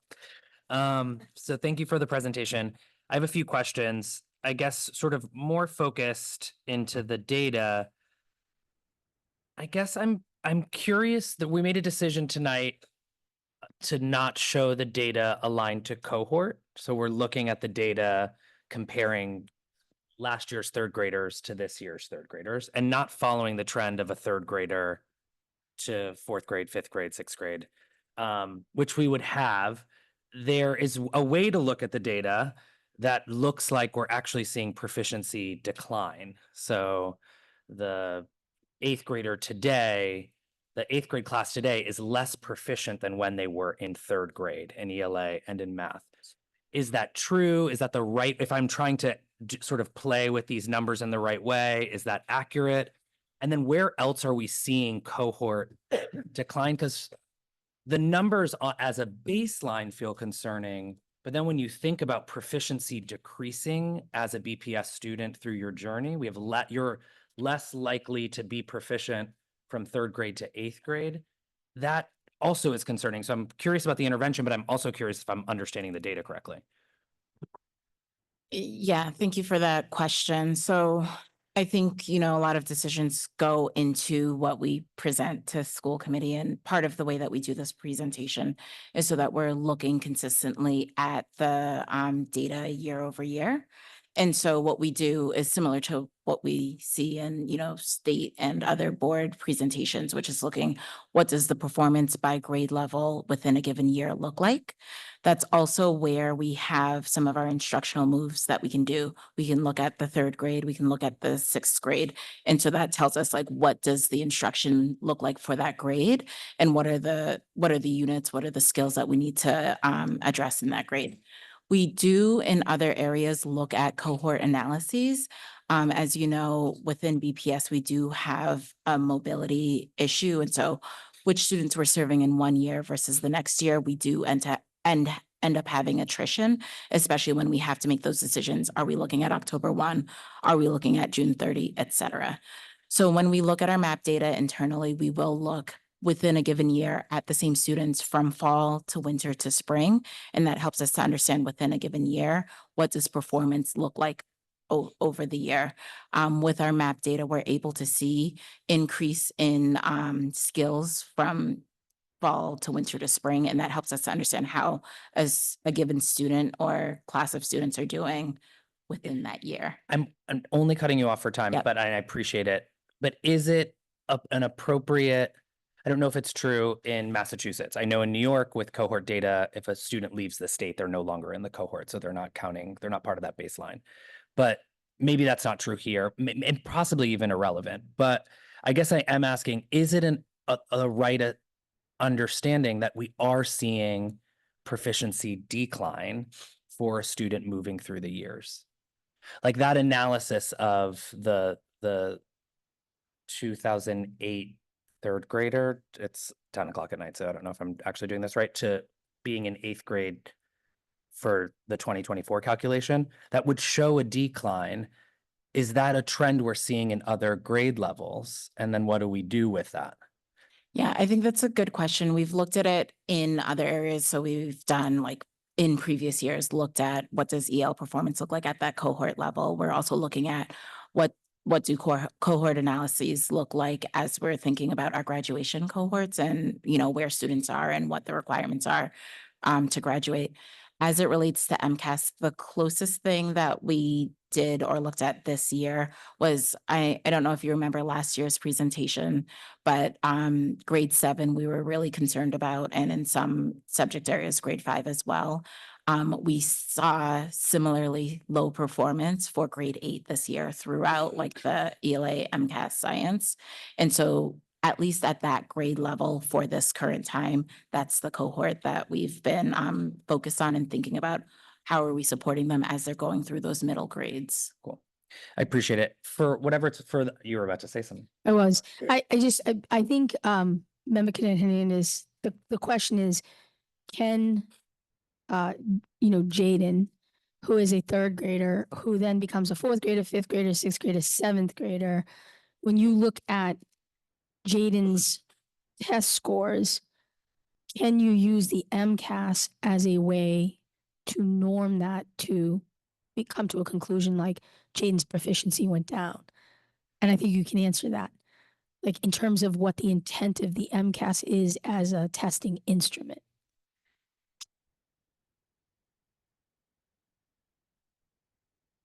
I might not be able to answer that. So for a given student, you're either going to be proficient or not proficient. And then every year that'll change. So if we're looking at like the percent of students who are meeting proficiency, we would have to do that at that cohort level. That's right. And we haven't specifically done the cohort analysis for the MCAS looking over time. So you can conclude that Jaden in his 7th grade is less proficient than the rest of his peers, but you can't do it as a cumulative because it's a cohort year to year. You could see the baseline of kids in that cohort. So I had 100 kids in 3rd grade take the test, 22% of them, 40% of them were proficient. And I could then see in 8th grade, we have 100 kids take the test and 20 of them were proficient. Somewhere along the road, we decreased proficiency. Yeah, the likelihood though is the kids will be very different between one cohort to the other because our churn is in the 30 percentile. So, but what I will say that we are doing that I think will be of interest to you is we want to, from a high dosage tutoring investment, we do want to look at students who have been in, say, a transformation school 3 years collectively, or a transformation school that's declined 3 years, to be able to narrow to more target the supports of like high dosage tutoring, acceleration academies, summer extended learning. So we are doing that piece. It's an interesting, it is a question that is also on my mind, and it's one for us as we soon move into budget season, right? If only 1/3 of our kids are reading on grade level, I'm Cuban, so like, you know, I come from a home where it's like, we don't worry about what's happening in somebody else's house. So like, I'm now worried about what's happening in Worcester. I care what's happening in my house. Like, if 30% of our kids are reading on grade level, wouldn't it just on a governing level, like everyone I mean, the majority of our system needs intensive literacy support. If we're talking about language acquisition for Ls, like need language, like, are we making things too complicated where it's like, shouldn't every one of our summer programs be around accelerating literacy skills? And I'm sure in your work in driving high quality instructional materials, like maybe that's a dream, right? Like, have we just overcomplicated it or tried to soften the thing we know, which is like your health outcomes and the economic outcomes for subliteracy? Like, it's devastating. Every dollar we have should go to addressing. I mean, I want you to play kickball till the sun comes up, but like, I don't care if you're playing kickball if you can't read and you can't read on grade level. And then we're wondering why we have chronic absenteeism. And I'm former high school principal. Like, I'm the believer, like my kids who were chronically absent were usually my lowest skilled kids in high school. They're kids who like were like, peace, this is no longer fun. I can't keep up. So like, I think because we keep moving the kid forward, we see this data in third grade, and then you know what, you get where I'm going. Like, how do we come together? Like, that is all we are focused on. I don't know, I'm obsessed with Mississippi. Everyone knows this. Or actually, I'm also obsessed with the UK. Like, we saw that in the UK. They were devastatingly low in literacy and in 10 years became third globally. But that they focused only on literacy. Every dollar, every program, every effort went to very clear instructional materials, developing those teachers, and then summer programming. Yeah, I mean, I think that's in fact what the team kind of put a stick in this, right into the sand.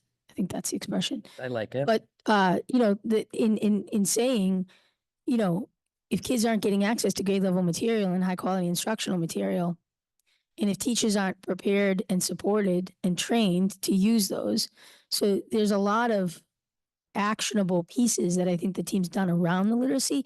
I think the intervention side is the part that we're sort of in the classrooms now looking at those tier 2 and tier 3 interventions. And as you know, being a high school principal, as kids get older, there's a different from math. Yes. There is a complexity Yeah, the to books literacy. don't feel fun. Exactly. Like you can't hand a third grade book No. to a ninth grader. So that's the part right now that we're sort of looking at to sort of say, what are those individual intentionalities? I think on the summer piece, you know, this is, it is also about students coming. And this is like where I think it's so important that there is some balance with the whole child, because otherwise the students don't come, they don't engage, in particular as kids get older. So I think we're trying to find that through line with the programs, both in quality and then how we can get them the academic supports. I'm with you, but it still goes back to me, and I brought this up when we were spending COVID money. I would much rather you learn to read and pay you to learn to read than for you to have a summer job where you are not building those skills. And I think there's like a real sober conversation for us around resourcing. It's like, I would love for you to be a cashier all summer, but like a third of our kids are reading on grade level, and like we have to put the resources to closing that gap. And I think summer jobs like make us feel good, but again, those are like adult things. It's like, what's going to really make me feel good is you being on grade level. We're also seeing the pipeline of students who were very little when their phonetics would develop coming into the testing grades, which I think is happening statewide. So there's just a lot of complexity in the data set, which I think is why we saw such broad decline statewide. I mean, I think everybody's grappling with it. I think if there's one really powerful slide though, it is the chronic absenteeism, because it's super clear that there's a 20-point deviation to students who are chronically absent versus those that are not in terms of the performance piece. And when you look at it at the high school level, it's like 2% or 3% of the kids are proficient who are chronically absent. Yeah. And they were probably proficient all along. So it's sort of, and it can be a chicken and egg, right? Which you're calling out, right? Kids do avoid. But I think we have just everywhere nationally, we have a deeper issue to ask ourselves about chronic absenteeism that's more than just kids don't have the requisite skill. Yeah. And I think Chief McCarthy was referring to that, the layers of complexity of chronic absenteeism right now, between jobs, caretaking, mental health issues, right? All of those things. That's what we're trying to like unpack. I'm curious on a few pieces as well. I think trying to figure out how to ask it quickly. I guess like you pull out exam schools in our high school proficiency, which we don't, there's a few ways to show this, which I think for next year or our next presentation is helpful. We're making a big investment in hub schools. What are we seeing in hub schools? Right? Like if this is again back to us like governing on a budget, like if that is where we are putting our resources, what are the outcomes? How are they showing? Is there a different level of growth? I think the same is true as like we sit through a lot of conversation around exam schools. We pull out exam schools from the data and which inherently have higher levels of proficiency just because we screen kids who are typically proficient at entering. So in a system that screens that way, which we are, and values that, which we do, then what does it mean for our non-exam schools? Like if we're 42% proficient, what does it really mean outside for our high schools? How are our high schools actually performing? Our unscreened schools doing? That's a question. I don't know if we can answer it today. And then I think at the same time, and I'm thinking about this because there's a unscreened school in the mix of this next question, like in East Boston High, which like the results are incredible. Like, what are we learning from Region 1, which is telling a very different story from the rest of the city? Like, why are they doing it and doing it well? And, you know, and we're seeing that trend isn't existing in other places. So I guess there's two pieces, like what's the real story happening in high schools if we take out exam schools, and then what's the story that's happening in Region 1 that we're trying to uplift and learn from? Yeah, I think we can get that to you in a more polished way. I think last year we tried to pull out the exam school and non-exam school, especially in those middle grades. And so we can do that just for the that grade 10 for the committee. And then similarly with Region 1, we can look to see where do we see successes at the high school level. The one slide that we did have on kind of like how schools across regions were doing. We only pulled out economic disadvantage, but the regions are geographically based and also based by like elementary grade groupings and secondary grade groupings. So they're not like uniformly equitable at the outset. And so the regions, the mix of schools within each region, they have different needs. And so we can pull out like what are some of the successes at East Boston, but like also knowing the geography of the school and knowing what it means to get to East Boston and like where that is in the city, I think also helps us understand like some of the challenges that you'll have in different areas of the city. Makes sense. The last thing, and we may not have it for this evening. I am curious, and this again is just a data point, and one that I think is important for us to have as we make decisions for the future. Have we looked at, and this is the conversation from our teachers who showed up tonight, do we see different growth outcomes in classrooms that are collaboratively team taught or have integrated classrooms with multiple teachers in them than classrooms with special ed kids and do not? And I think, like, I'm curious, actually, I'm thinking about Region 1 just because it's one of the schools I visited. Like when I see a classroom that has an ICT model or is team taught, has multiple teachers in the room, is that classroom, does that have a higher potential for growth than a classroom with a single teacher working in a team who is, for the most part, single teaching with supports outside of the classroom?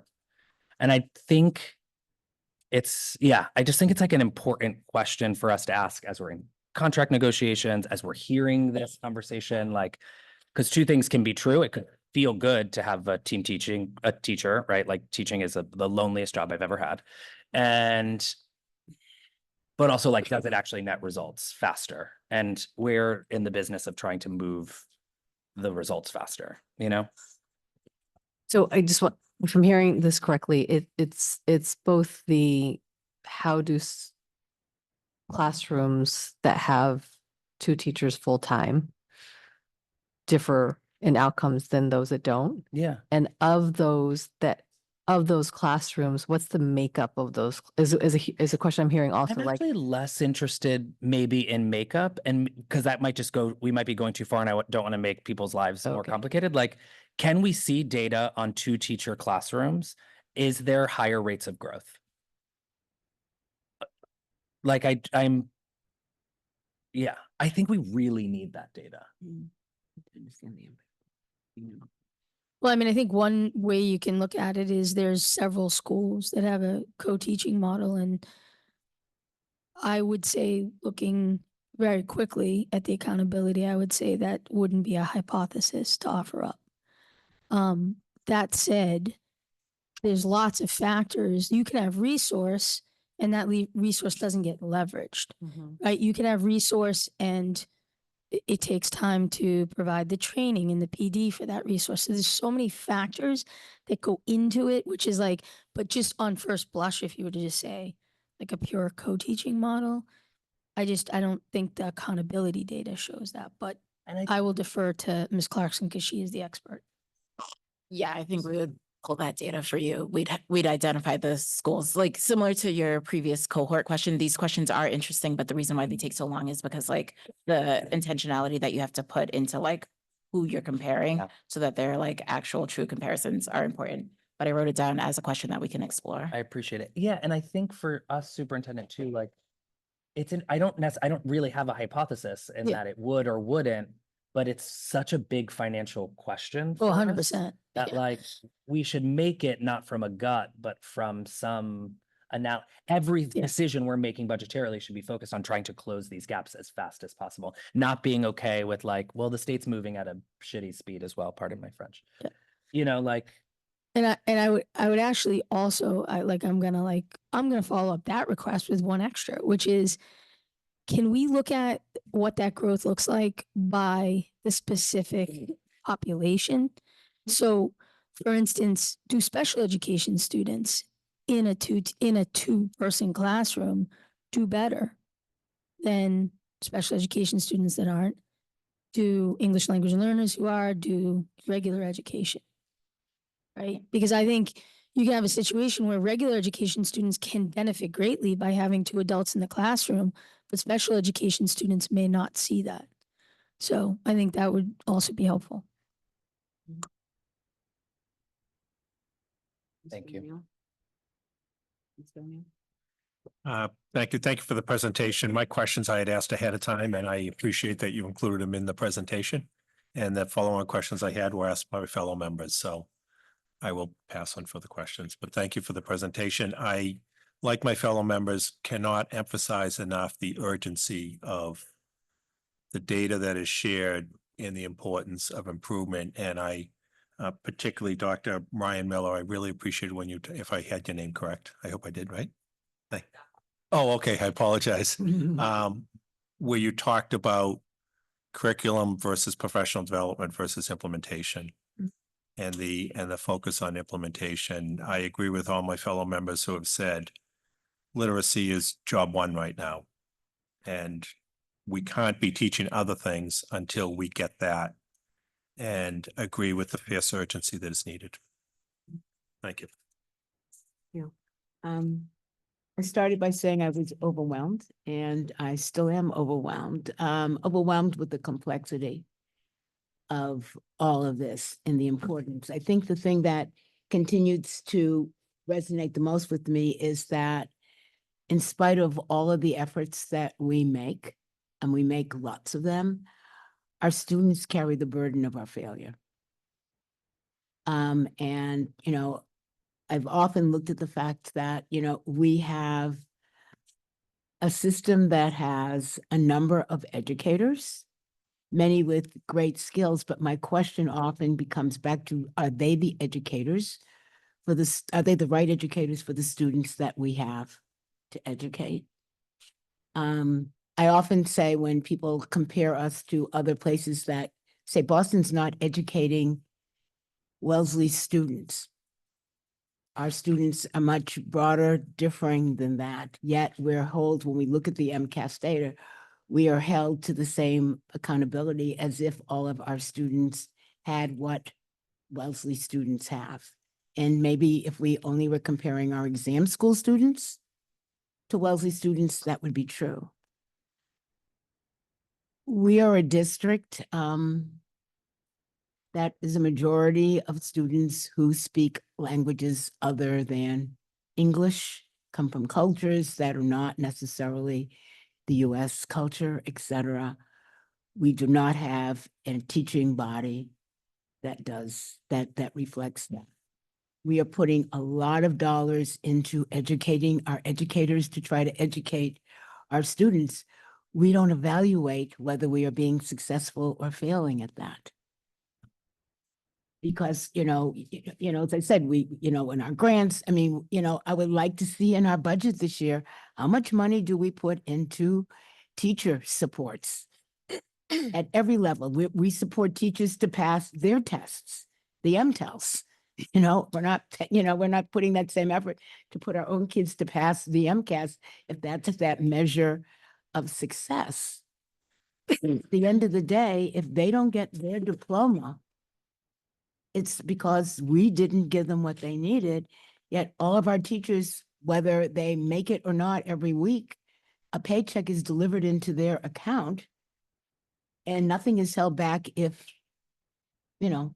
things aren't accomplished. So it hurts me when I look at the MCAS data. It hurts me because, our students are the ones who suffer. And when I see 27 and 37%, that's where we are. How many years later with how many excellent educators, how can anybody look at this and say it's okay? 30% is an F, 50% is a D. I mean, and we're somehow thinking statewide that 50% is okay, but it's not okay for our kids. And so I guess the question is, we are putting forth a lot of efforts, but when we look at our outcomes, something isn't happening. And, I trust that you all know this too, but the question is, where aren't we being honest with ourselves about the district that we have and what we really need to do if we believe that, our kids deserve an education in the city of Boston with some of the best riches in the world, yet Mississippi's doing a better job. They were at the bottom and they felt like they had nowhere to go but coming up. And so they are doing some drastic things that say, we're not passing you. We're going to hold you accountable. I don't know what they say to their educators, but, we're not being fair to our kids. Mr. O'Neill is right. Literacy is our number one issue. You're right. We should be paying kids to learn to read. I mean, we're spending a lot of money, but we're not getting the outcomes for our efforts. We've got to be honest with parents. This is not just a BPS problem. This is a city of Boston problem. At every single level, whether it's our infants and toddlers all the way up to our graduates. You talk to many of our students, particularly our high school students who are newcomers to this country, and they are hungry for education and learning. And I'm amazed sometimes at the things that I see educators accomplish because they have a student that wants to do that. And then when we have a system that all of that effort that those students have made, in one small test can take it away from them because they couldn't pass this one thing, is hurtful. But we've got to figure out how we're holding our own selves accountable, regardless of an MCAS, to say this is not good. And how we put that effort back to our educators and all, because everybody's busy. You go into classrooms, people are busy, but the busyness doesn't equal the outcome. And that's where I'm confused. With all the materials, with all of the supports, with the number of people that are in and out of classrooms, are we asking teachers more clearly? Or are we looking at the teachers who are being successful and asking them, what are you doing that's different?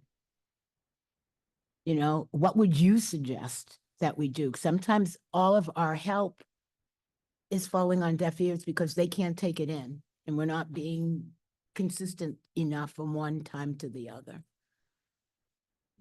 But I look at all of you tonight and all of the efforts we put into this, but at the end, it's still a failure. So where do we need to step back and be honest with one another about what all of this is, and who's got an answer, a simple answer or a simpler answer about what we truly need to do to make Boston's children as successful as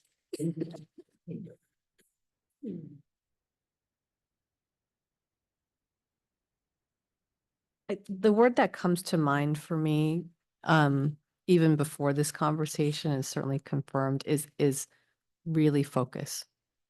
It is really a need to have an unwavering focus on this work around literacy, because it is access for students for success.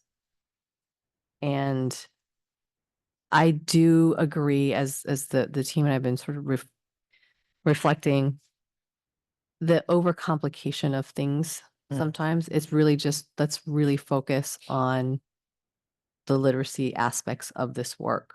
It is very fundamental to everything that we do. If kids can be successful reading and writing, they can be successful across subjects. And that's actually where we began this work.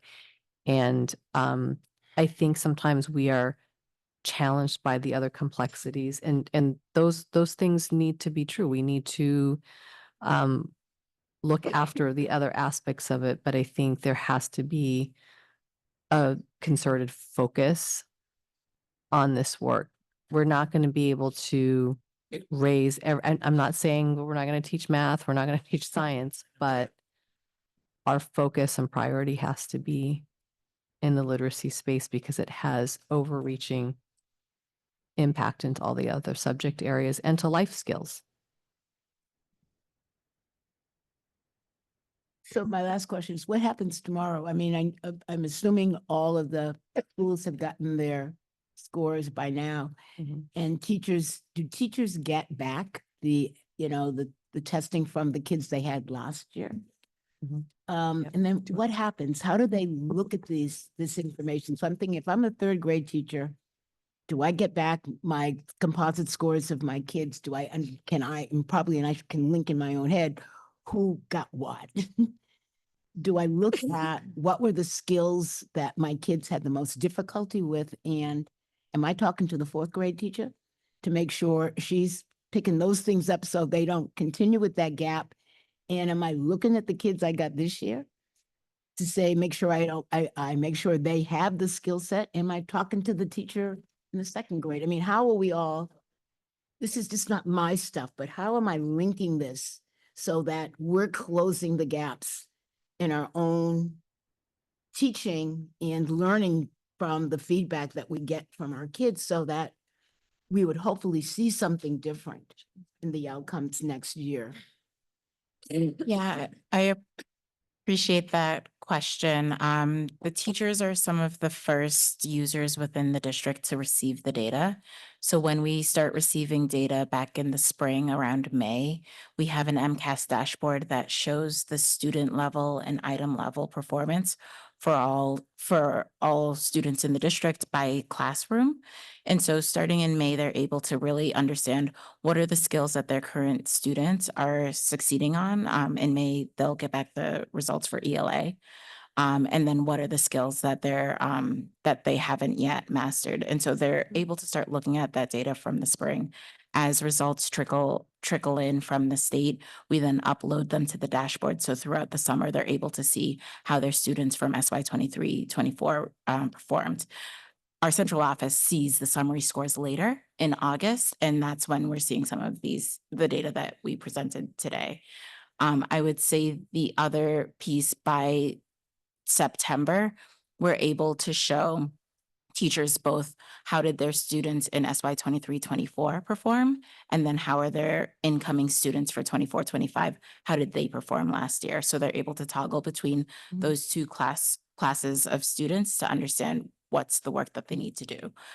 There are two other pieces around like the data use that teachers are using. So like in the fall, we have our professional learning communities with school leaders, and that's when we have them dig into the MCAS and accountability data and then think about what are the priorities for their instructional learning teams.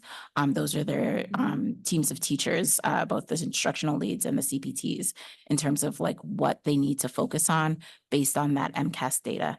And your question about what are schools, what are teachers doing tomorrow?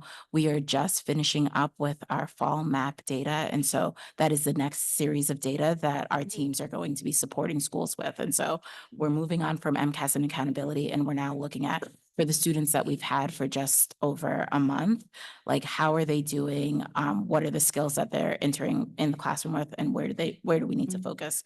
Those maps, assessments are map fluency. So for that K2 to 3rd grade level, really thinking about their fluency and literacy. At the 3 to 8 level, we're looking at map growth, both in reading and in math. But then where is my accountability? At the end of the day. So I've done this, I've gotten all this in, and then the next year, my kids didn't do any better. Where's the accountability back to the teacher that's saying, we gave you this support, we gave you this information, you did this, but in the long run, the kids didn't do any better. I mean, because that's what we're seeing every year when the test comes back. So where in this is there, who's accountable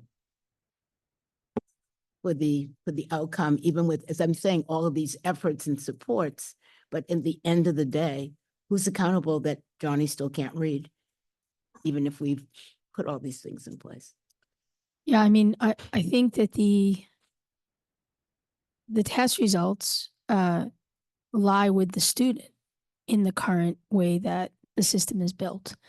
And, you know, that is something as the adults in this, we all have to take a real deep look at. I just want to also just say that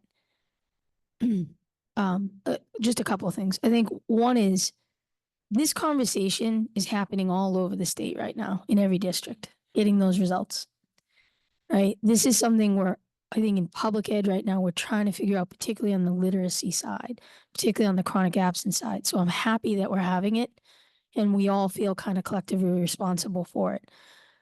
I also think that this team, as it's come in the last 2 years, I think are trying to pick up pieces of a lot of instability in the district in so many different places. And for the first time, really create something that's systems based that we can all move forward with. And we know systems work is hard work and does take time to get rooted. So I think it's, there's no harder workers than the people that are here. And I share Leslie's optimism that as this continues to get routed, as teachers continue to get the training, as we start to build in more tier 2 and tier 3, and as we start to really look at the chronic absenteeism and engage families as partners with us in making sure kids are in school, it's all of those things that are going to help us be able to have students be able to perform on not just on the standardized test, but in the kinds of outcomes in life that we want to be able to see at each of the grade spans. So there's, you know, you have our collective commitment in this, right? To like unturn every rock. I do want to also say that many of the structures that we are trying to do that with have existed here for decades.